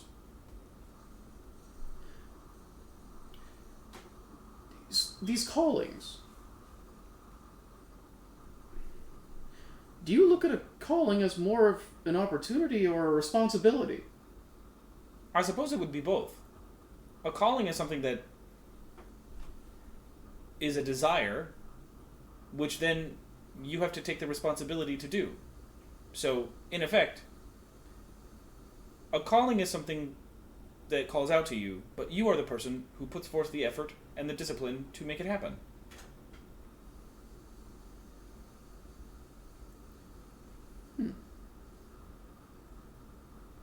So you think it's it's a mutual choice. Then it's Yes. just because you've been selected, it doesn't mean. Does not mean you will follow through. Someone can select you for a job, but if you don't do that job, it's still not done. And vice versa. You can do a job that nobody has asked you for. Can you then make that your calling, even if it's not Hmm. something you feel you were actually called to do? That is a good question. I do not know. I would imagine that there would be something as in a self-calling, but I envision it as something else, something intangible, something pulling you towards something. There is no choice. There is no second guessing. That would be a calling to me.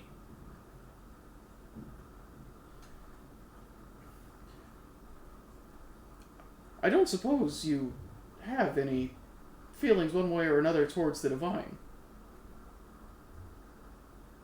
Towards the gods, towards... There are certainly feelings, as you would say, but I believe most of them are wrapped up in confusion. Confusion? How do you mean? Well, I have known Warforged brethren who take solace in the gods, in creation. I myself have no hatred, but no love. They are a tool, as well as maybe some have tangible evidence of their existence, but I do not, for myself. Nor would I know a god who would want me. You don't... It's why I serve people. So you look at a service to people as your... I guess for lack of a better word, you view it as some sort of divine act, more or less, to... I certainly... I see it as a opportunity to... If there is someone out there who helped us into being, the best option I could see is giving back in compassion. Some of my other brethren do not see it this way. So it's because you were... So it's because you were created by people that you feel this way. Is that what you mean, or...? No, not because I was created by people, but simply because I am people. I am one of the people. Right. So, why not treat them as I would like to be? It's very fair. It's very wise. It gives me more comfort to believe that I am not doing it because somebody else has told me so, but more that it is the thing in my colloquially, oh, I can't even do it. Hands you his word of the day calendar.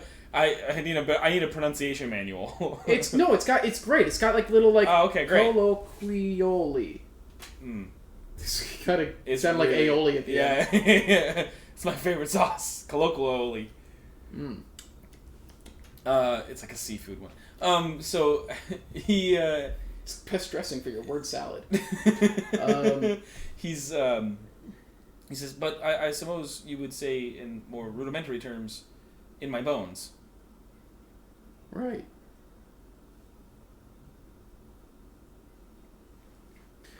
Do you feel that your worth as a person, as you feel this is your calling, do you feel your worth tied to how well you fulfill that call? I believe so. I believe self-worth is tied directly into how our actions benefit others, or how our actions are perceived, or how the actions come to fruition. I believe some of that is unavoidable. So certainly, I would feel like I did the best job I could if it represents itself in that way. In the way that I can visibly tell when someone is happy. It's fair. You can see it in their face. I'm sorry to bring this all up randomly. It's just stuff that's been on my mind. Is all. Well, as you are my guest, I am happy to accommodate. Right. It's just it's a whole other thing.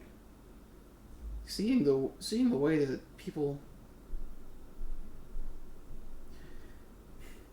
I, for one, believe that I have very convincing evidence that the gods are real, or at least that some of them are, and it's to see the way that some people use them have been very... Does it seem irresponsible? In a way, I would say so. I would say there are people who take the gifts and the benevolence of these gods and turn them against their intended purpose. And it's led me to consider the way that I use mine. And I suppose my place as a vassal. If that makes sense, if that... You would like to honor the person that you serve, as well as not abuse the powers given to you. Yes, I want to do as they would have done, but unfortunately, they're not the ones who get to make the moment-to-moment decisions, and there are times where I worry I've chosen incorrectly.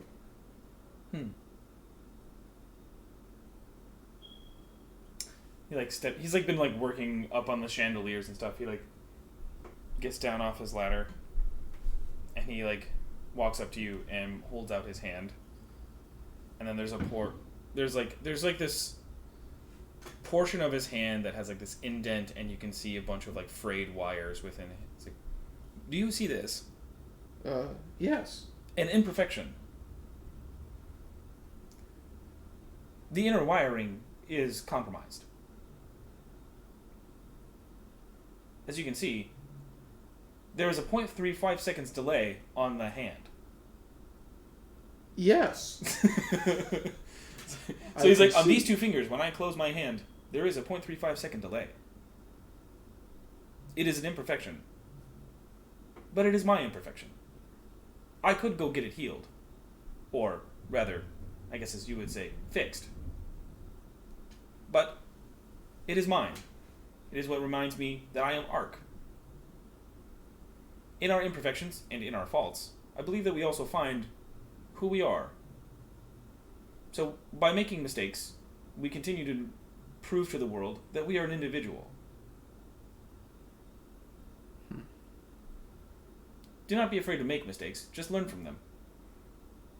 I suppose my fear is when those mistakes affect somebody other than myself. Are there many mistakes that you've made that don't affect anybody else? Sure, but usually when it only affects me, it's easy to laugh off, or... By your own actions? There are only things that only happen to you? Well, no, I mean, there are things where, if I hit my head on a door that was shorter than I realized, or something like that, that's not a problem. Or if I eat something I shouldn't, that doesn't bother me so much. That sounds more like an accident, correct? Yes. I suppose what I was meaning was more in the realm of actioning. Like you said, when you choose to do something and it affects somebody else. Yes. But my point is, anytime you choose to do something, anytime you not accidentally do something, but put forth an action, a choice, generally speaking, I believe, more times than not, you also affect another. Yes, and I... So by that logic, is it possible to make choices that, in the end, do not somehow hurt someone else? Maybe not all the time, but... Well, that's good to know.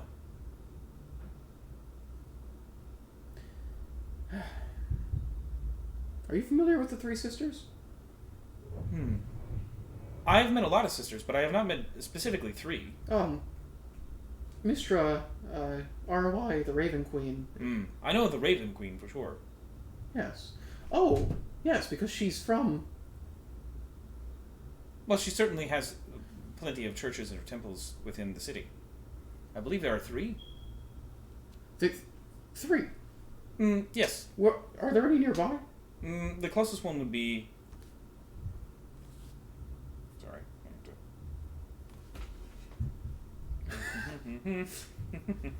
He pulls out his iPad. Ark flips through his... Ark flips through his iOS. Ark says, "Hey, Siri." The closest one would be directly west from here. Philip, he gets up. He starts running to the door.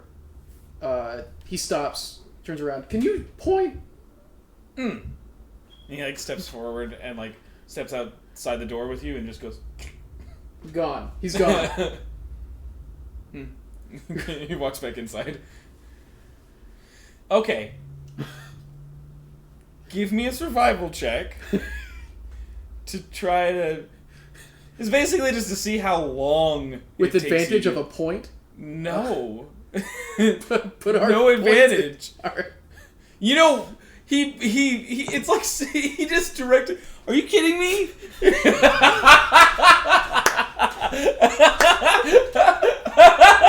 It's like that Kung Fu Hustle run. You're just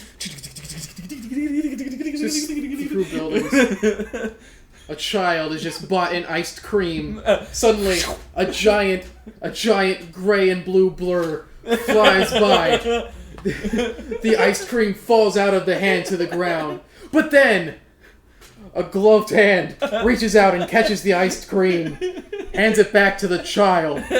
"Now you behave," and runs off. It's like fucking gross. He caught it by the ice cream part. He didn't even grab the cone.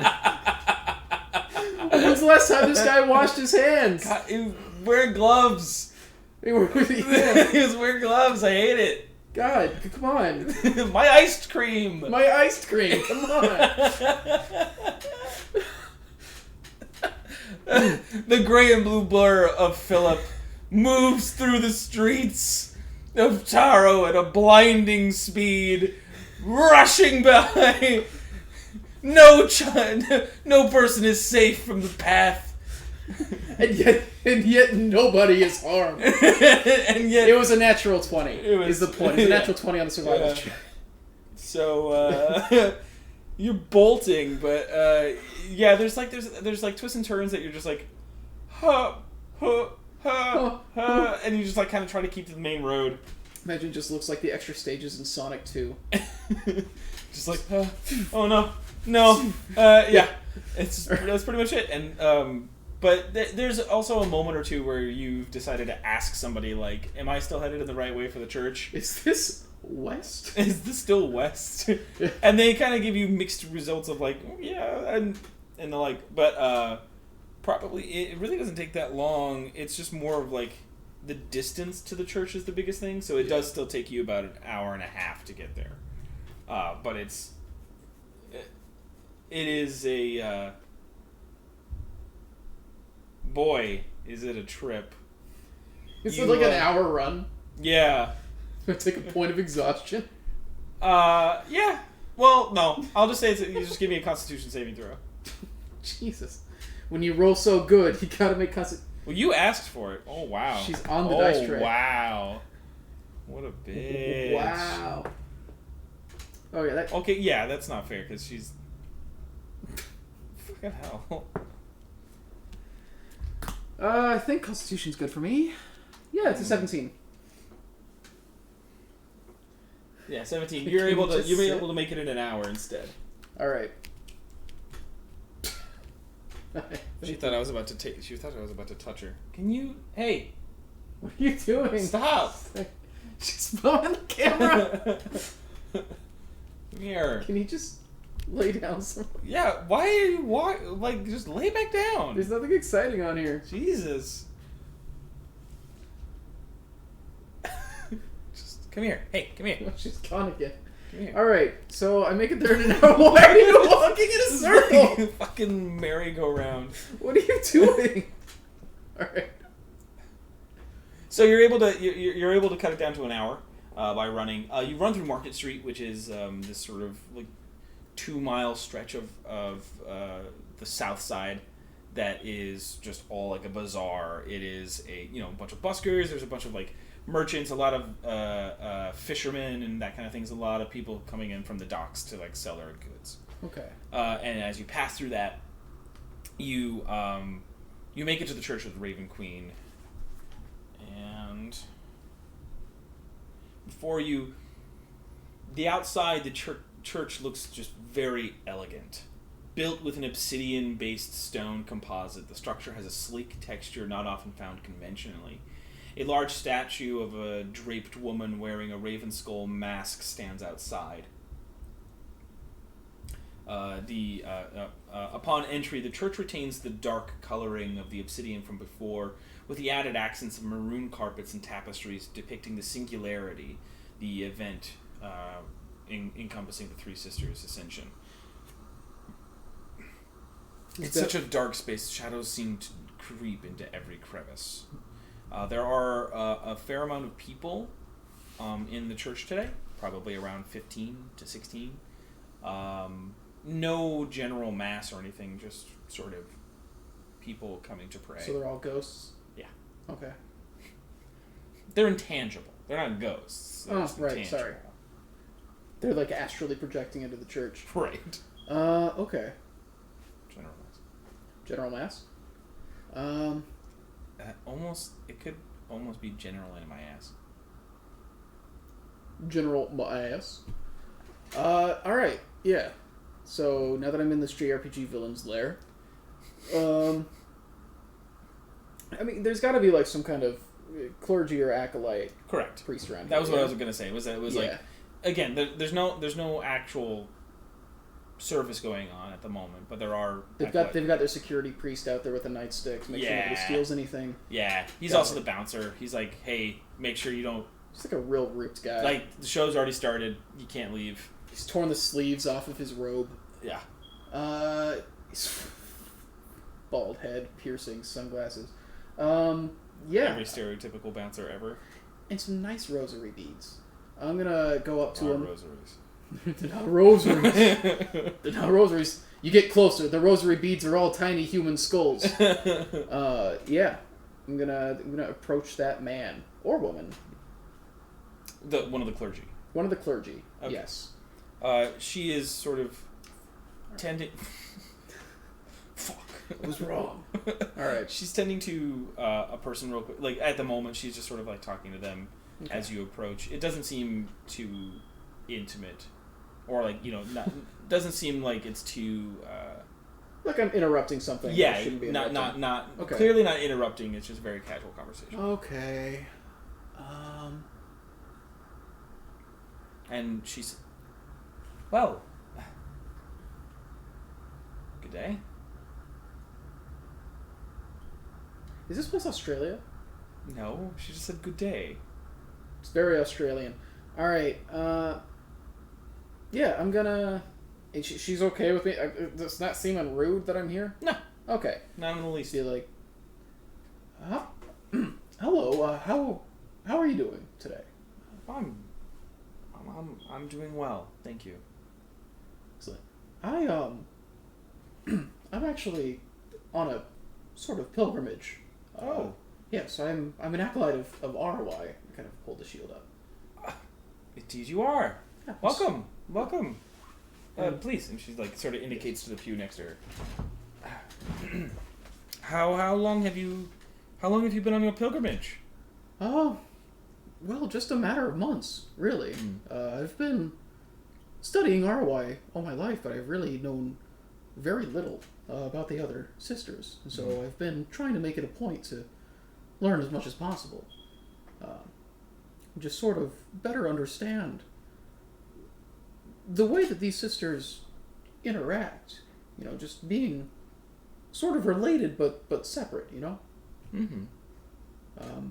So I just had questions about the Raven Queen and what she stands for, I suppose. What her followers, what her followers are tasked with. I'm familiar with what ROI wants, but Well, maybe in turn, you might be able to discuss with me some of your, some of ROI's teachings. Then, I'd be more than happy to.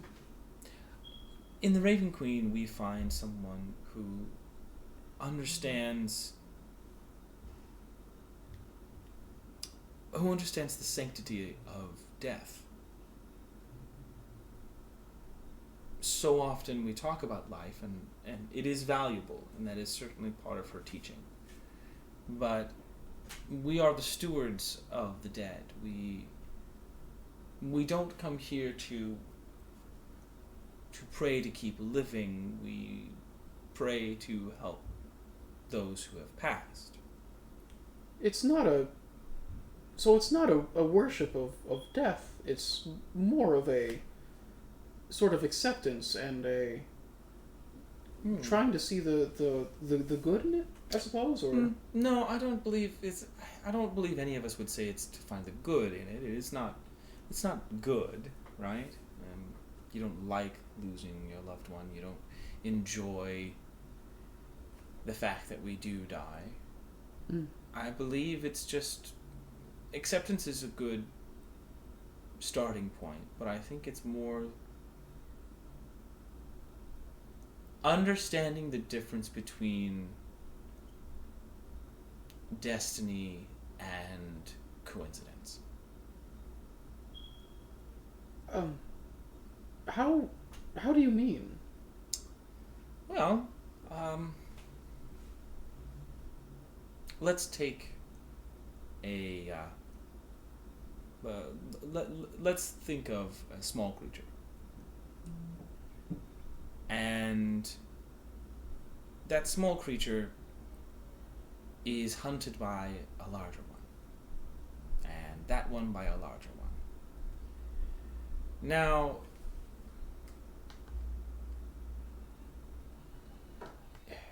because of that cycle, it is destiny that the smallest ones will be eaten.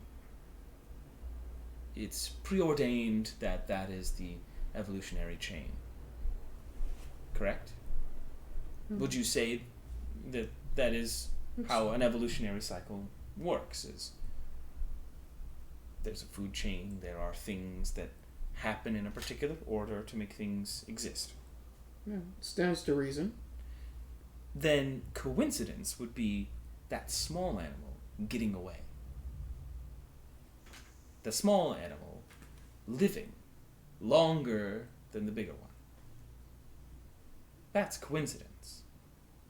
At least for us in the Raven Queen. Death is a destiny. It is fate. It is preordained. You will die. The coincidences of life allow you to stay alive. To stave off that fate. And that's what we learn through her. We learn the differences between I'm not supposed to die here and the inaction and the actioning of finding the coincidence. So in a way, it's an appreciation of life. It's of knowing that it will end at some point, and to realize when it may have ended sooner, and it didn't. Yes, I'd say the third tenet is appreciating that it does end.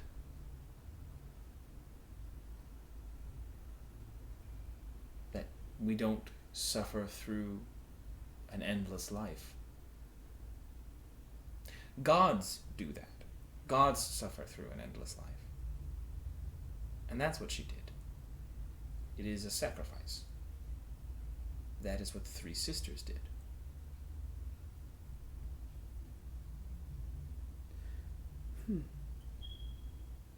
You know, it's funny. I often considered, just from my base understanding, I often considered ROI and the Raven Queen to be fairly at odds in some respects, but it is not untrue. no, but there's a passage in what ROI says that sounds very similar. It talks about accepting when things are supposed to end and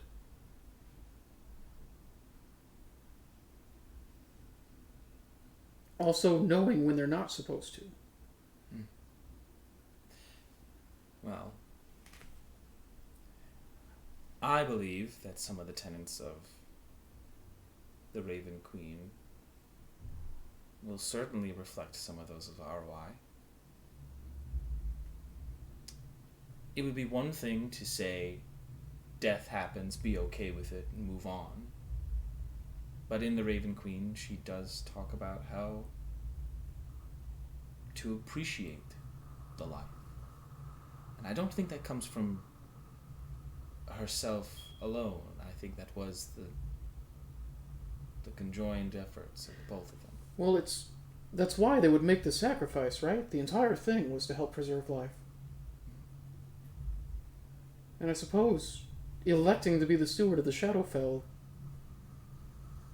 I suppose that can't have been too pleasant of a task to take on either. Oh, there are so many things that only they know. It's certainly probably, not a sentence. It certainly I is wouldn't know not, the difference. It's certainly not a favorable job. In a lot of the texts that we have, we find when she was mortal, when any of them were mortal,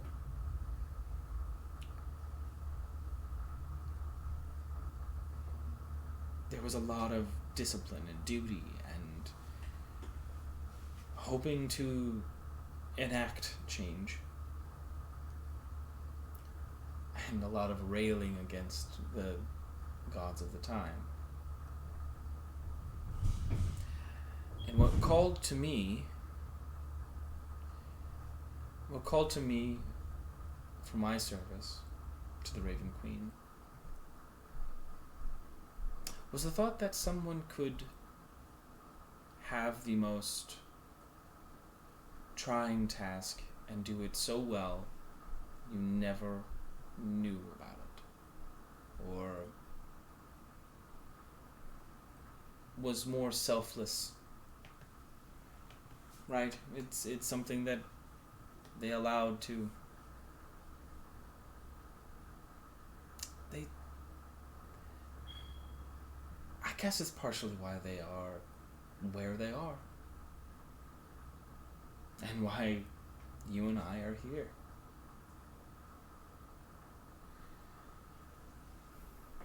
Have you heard tales of people living far beyond their natural lifespan? Have you heard? It's not that I haven't heard of it or have never heard of stories like it. But if I have, thankfully, it's always been discussing it in a way that was final. More times than not, that usually speaks of undeath, which is an abomination. A false life. It's a tearing away of the finality. It's not even coincidence. It's just anarchy. So, if somebody had found a way to stave off death eternally, you think that would be something the Raven Queen would look down upon? Yes. Even she herself, in some way, probably dislikes the never-ending torment of living. But she has a duty.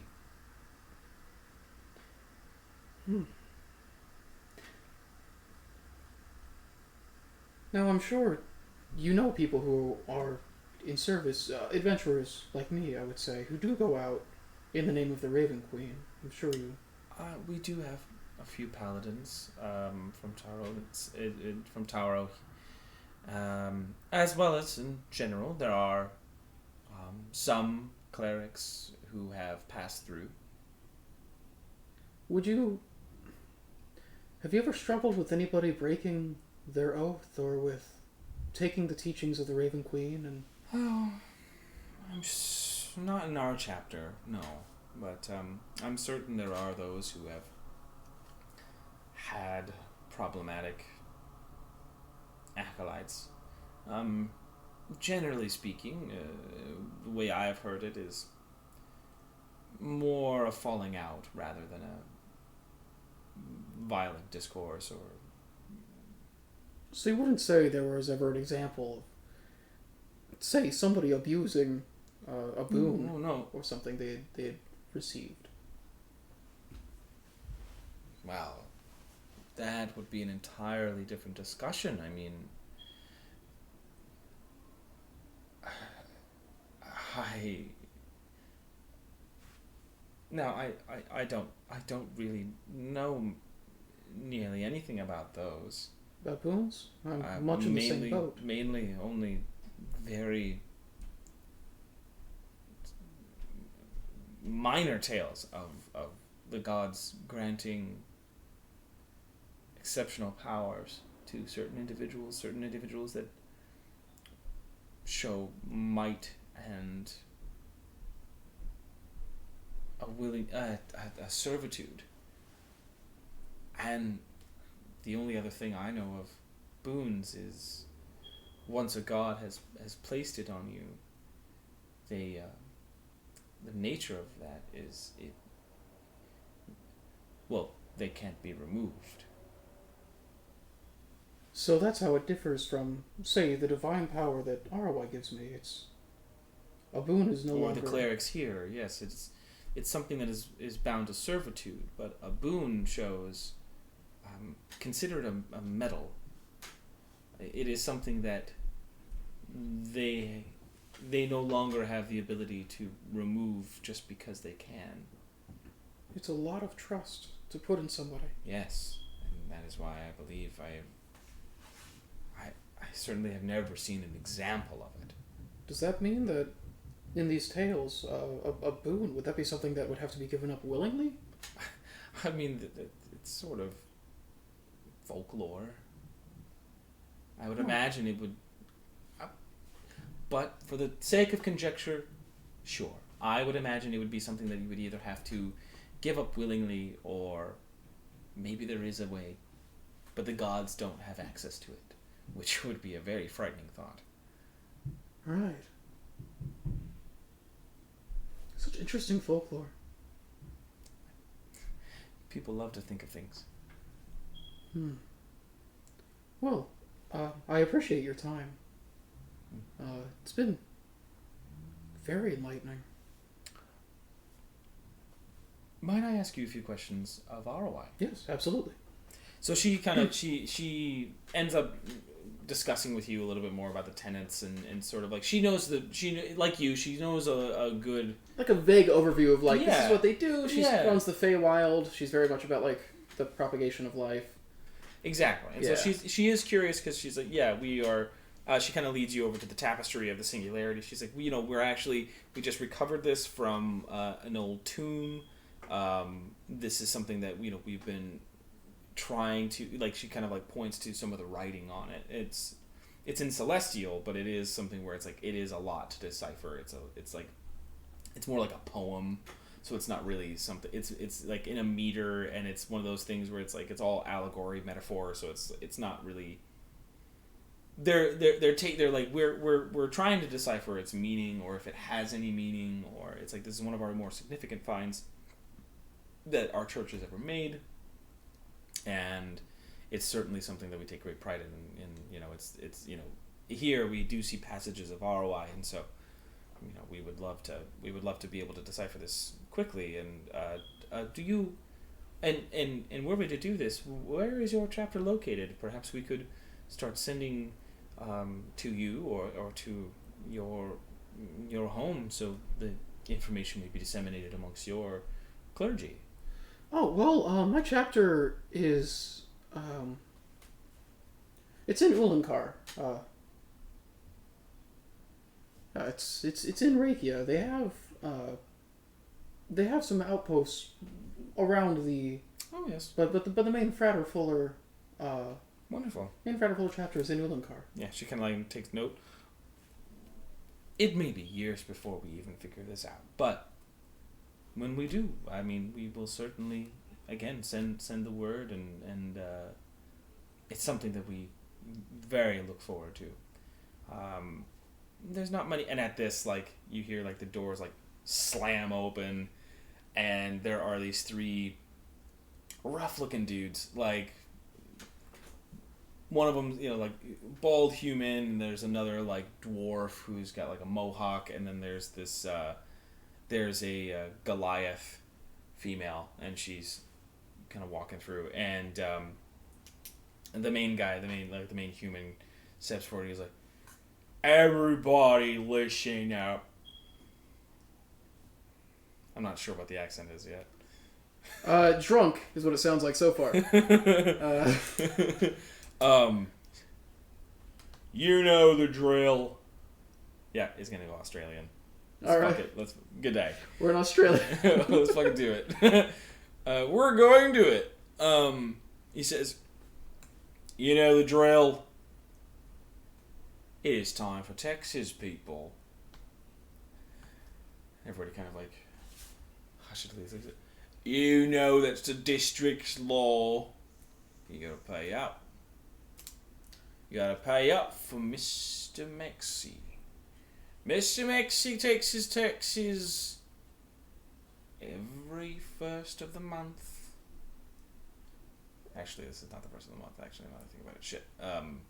First of the month is a long time. Whatever this day is. Under my breath, I'm just gonna like to her to be like, "Is this the law?"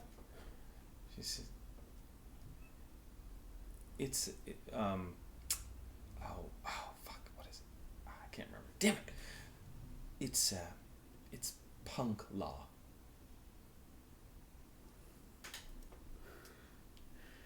So, No, it's not. It's illegal. They're extorting us. Noted. They kind of keep going with this like big grand like speech, and they start to like shake people down. They're kind of like, give us what we want, and they start taking their coin purses away. And, sizing them up, do they like how? the human's a big dude. Same thing with the dwarf and the Goliath. They're all like they're very clearly muscle, Mm-hmm. Okay. They start to kind of like they get through about half of the people there, as you're kind of like sizing them up and evaluating. 2 more people. It's like 5 left. Does anybody else here look armed? No. Again, these were just kind of like common people from your slummish area. Okay.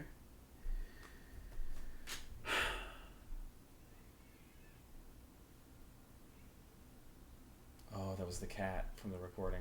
Yeah. Okay. I was like... All right. Let's see. 3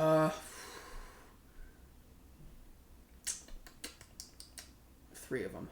Mm-hmm. Let's Okay, are they coming around to?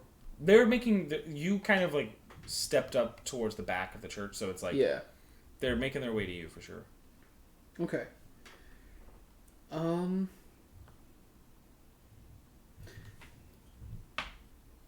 right. I'm gonna wait a moment. as they come around. Okay. And they step up to you and say, "Well, you look pretty fancy." I assure you, I'm not. Out of the way. Give us your money. He steps like up to you too. He's like, Which one is this? "You not hear me?" Yeah, it's the big human. He's like, "You not hear me, mate? Nice for your money." Okay. I'm going to. Like, all right, just a moment, and kind of reach into the satchel. He kind of like chuckles behind him. See Chuckles going to with the pick, the hammer side of the pick to the chin. Make an attack. Is this a surprise? Yes. So with advantage. Fucking same number. Jesus. That's 16. 16 hits. All right. I'm also going to. You about to smite this asshole? Yes. Burning a spell slot at the second level to also smite. Jesus. All right. Go and roll your damage. All right. I'm just hoping this guy doesn't fucking explode. It's destiny, baby.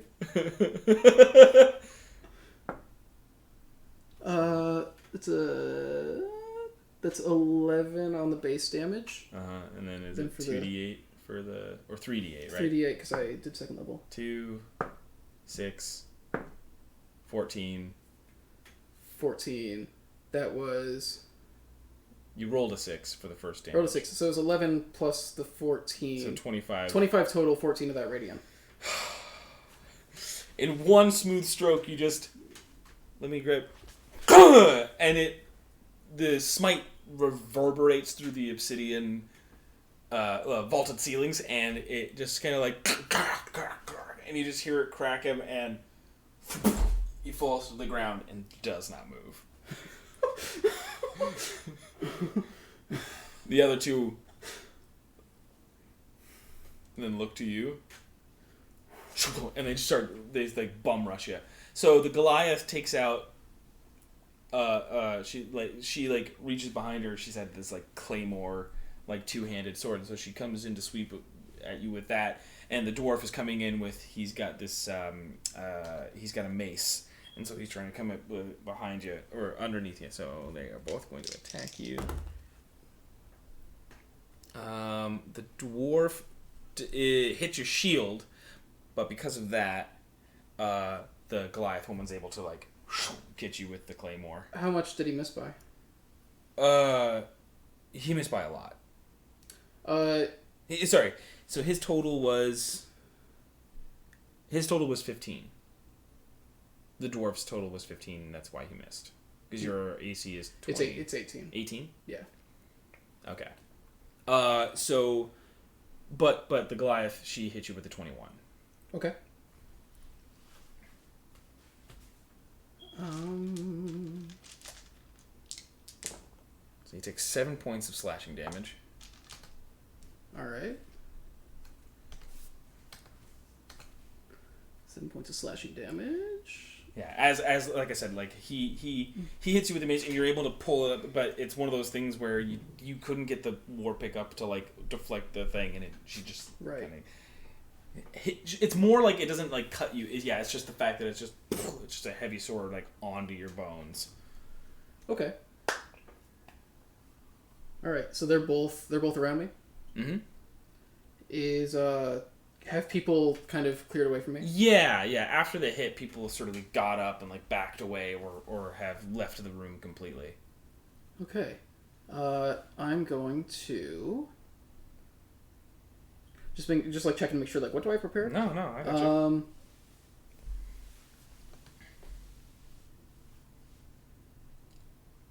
Okay.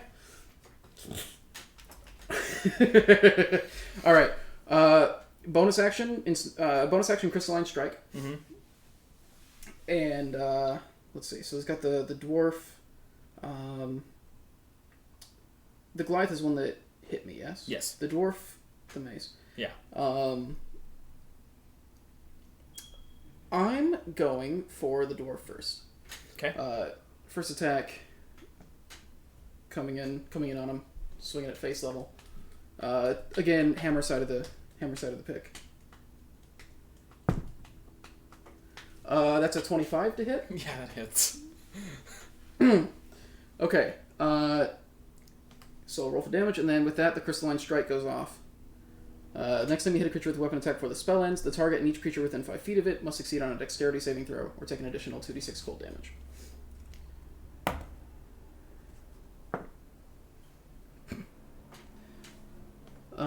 So the actual weapon attack only did 6. Okay.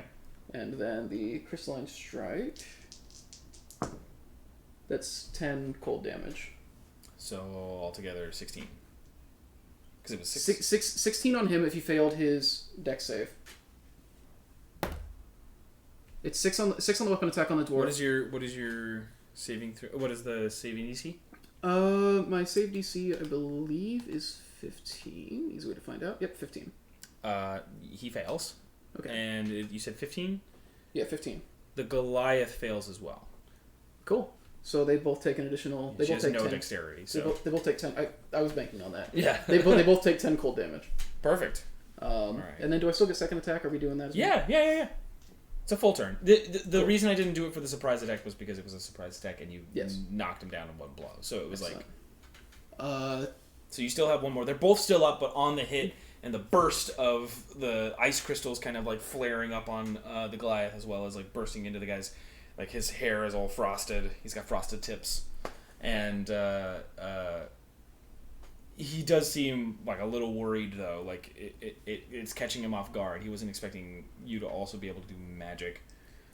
Does that? So with that, I'm going to. Yeah. So as he's staggering back, I'm going to step into to close the gap and then just swing the pick broadside into his stomach. Nice. That's a 13.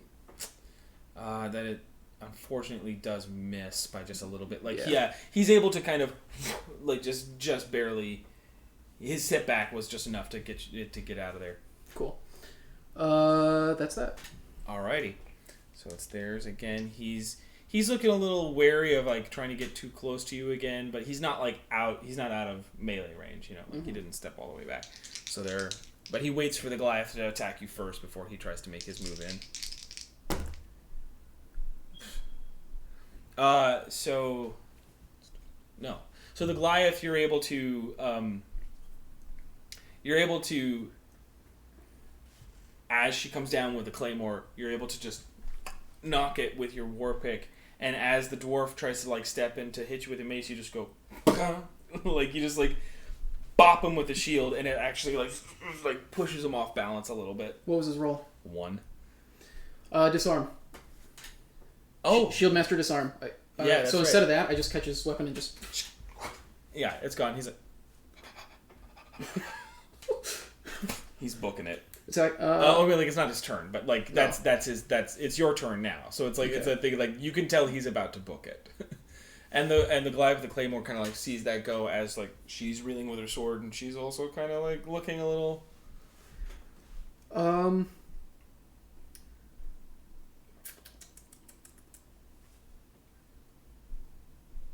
I'm gonna just regular attack. Just now after that's done, just like a bit of a wind up and just into his gut. The dwarf. 25 to hit. Hits. Where's my D8? There it is. There we go. That's a 14 on the damage. Yeah. From the previous damage he took, you're trying to hit him in the gut, and it just and he just throws up a little bit and hits the ground. All right. As soon as I hit him, it's just like all right, he's done. Like there's a there's a confidence there. I'm going to then from there just kind of like whirl hammer side of the pick at the Goliath's ankles. Okay. Just like from there to like, boom, go for the legs. I get you. I think it's an 18. You have +8, right? Yeah, +8. Yeah, 18. so 18. That does hit. I'm gonna burn a first level spell slot to smite. Okay. So your weapon damage is full, so 14. My damage is actually +5, so 13. Oh, it's 13. But I think Okay. it's +6. I don't know. I thought it was 6 as well. For that moment, I don't know. 5, 7, so then 12 radiant damage. On top of 13, Yes. so 25. Mm-hmm. Jesus. You, and then you just see, and you see her leg go as she topples and screams and falls to the ground. Like, yeah. So this is the knee. Here's the top portion. Here's the bottom portion. It just goes, like, still within the skin, but it just knocks out. The three of them are down for the count. All right. Time to collect our taxes. So you go around and start like grabbing their. You start grabbing all of their money, or or just grab their money pouches and give them to the. And you see her start to. It's like. She like opens the bag and starts handing the money back to the people who they were stolen from. I figured. She says, "It's very brave of you. It's also a little stupid. They'll be back. Better numbers or bigger numbers. But we'll take care of that when it gets there." Do you know where this Maxie is? No. Honestly, it usually just... Until today, it usually was just us paying them. Guess he might be getting a little bolder. We might have to... She kind of like looks at one of the other acolytes. We might have to tell the city guard.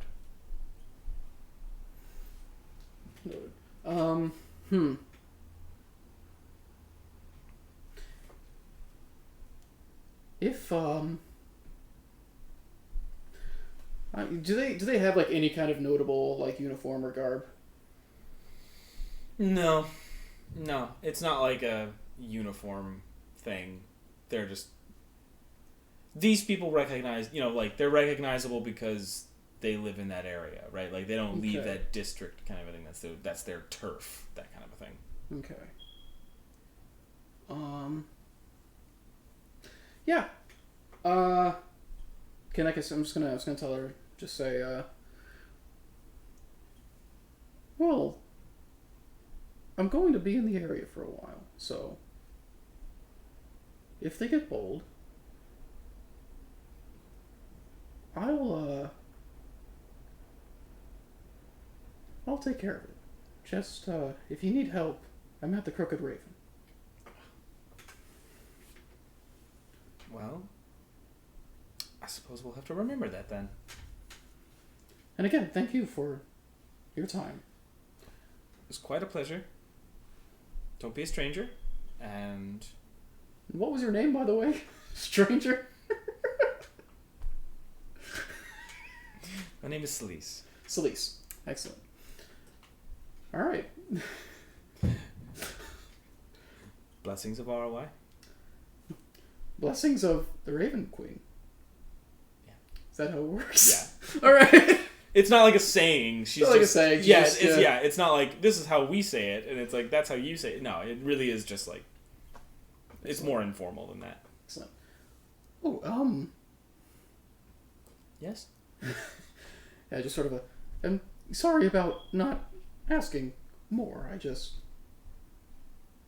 impulses. Asking more of what? Whether I should have Oh, this? done this or not. Please, yes. All right. Well, good to know. These men mean nothing. Yeah, well, you're right about that, honestly. Yeah. All right. Yeah. And I guess with that, kind of like step out and look about the street. Mm-hmm. It's a normal day. It's been a normal day. You kind of rushed out, so you didn't really pay attention. I didn't really take things in before, yeah. As you're taking it in, it's a clearish day. It's certainly cloudy, but the clouds are getting pretty dark, so you can kind of reason that it's probably going to rain tomorrow. But it's not particularly warm. Puts away his cool weather tricks book. You would find the area you're in is, it's, as you start to really soak it in, it's like, it's a lot of brick, it's a lot of older buildings. You see, there actually is a series of buildings that seem to have been burned down. Just kind of like actually taking the time to look at it and like slowly walking by. There's a lot of char marks. There's a lot of it caved in on itself. And it's a series of like 3 or 4 buildings even. So it's not even just, it's not just one. It seems like a whole portion of the block was affected by this fire. Is there anybody who... Does there seem to be anybody who is in like immediate distress or anybody? It's old. It's not a recent fire. It seems like maybe. Does it seem like is there anybody who's like trying to live in one of these burned out buildings or something, like they had nowhere else to go, or like none that you would notice by just walking by. You would if you had like entered the building, you might be able to figure that out. It's a structural hazard. But I know that much. Yeah. Okay. And the way people are walking around, it doesn't seem like an immediate. It doesn't seem like something that happened recent. Like, it seems recent, but not so recent that people are still milling about this one area. Okay. Sort of, again, like there's a all these buildings are pretty close knit together too. That's not much space in between each other. Okay. I'm trying to think if there's anything else that would like catch me at this moment. I'm just marking my spell slot usage because I just realized I have to mark the smite and both smites. That's marked. It's marked. It's marked. Is there anything else? I think there's one more thing. I think as I'm sitting outside there, I'm going to kind of... So there's a big statue of the Raven Queen outside it, right? Is what he said? Yeah. Again, it has this sort of like raven skull mask, and it's this like, the pauldrons on the statue as well, like, are these giant feathers, and then it's like a thin veil of like a dress. I'm gonna kind of look at her for a bit and just sort of think about the whole conversation, as I'm feeling like kind of like that divine, still feeling like that, just the residue of like the divine magic I just had like coursing through me. Mm-hmm. I want to then just think about kind of the sanctity of like protecting life, creating coincidences, finding ways to extend a lifespan. Through situations where it doesn't need to end.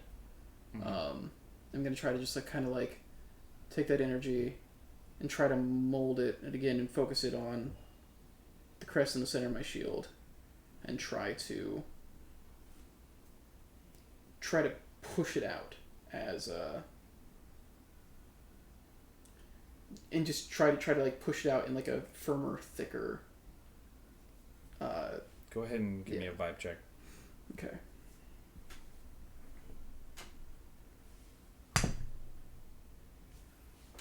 We're saying that's a charisma? Mm-hmm. And it's with proficiency or without proficiency?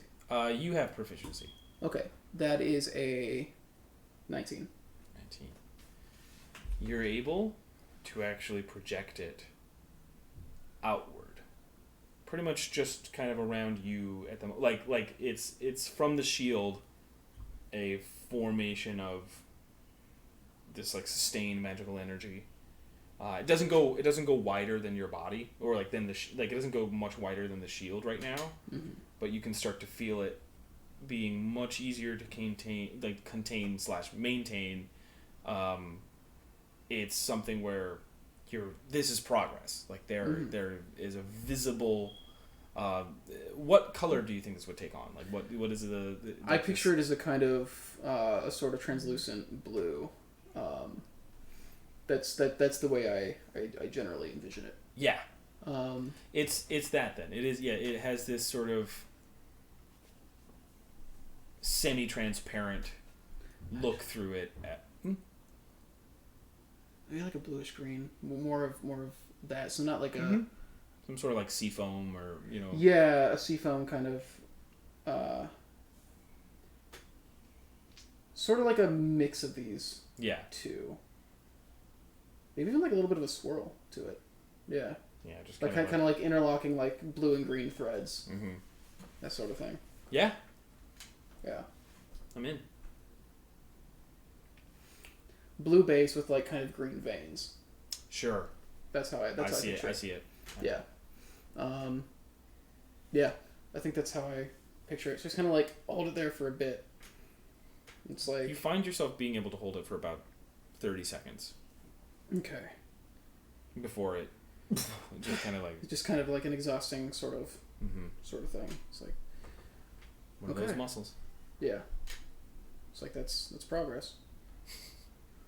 All right. Is there anything else? I'm trying to think of something. What time is it now?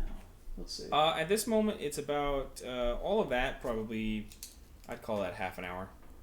Okay. The conversation and the fight. So it's noon.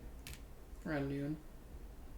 I think at this point I'm feeling a little hungry. I'm gonna start walking back towards the. Great. Give me a survival check.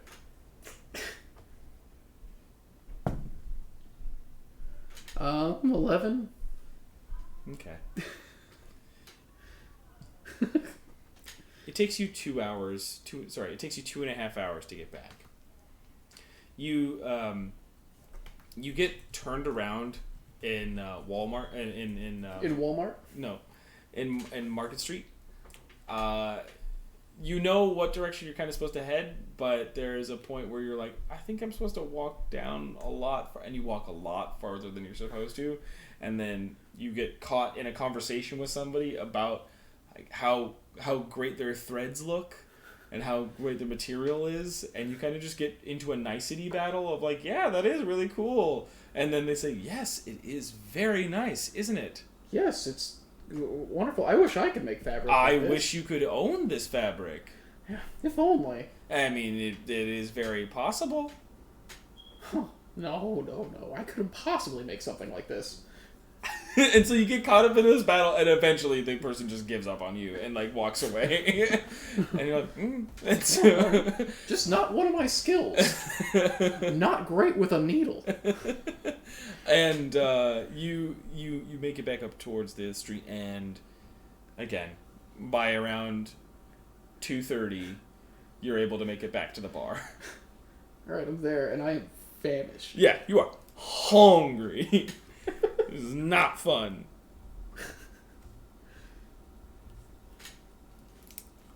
The hedgehog was with me the entire time.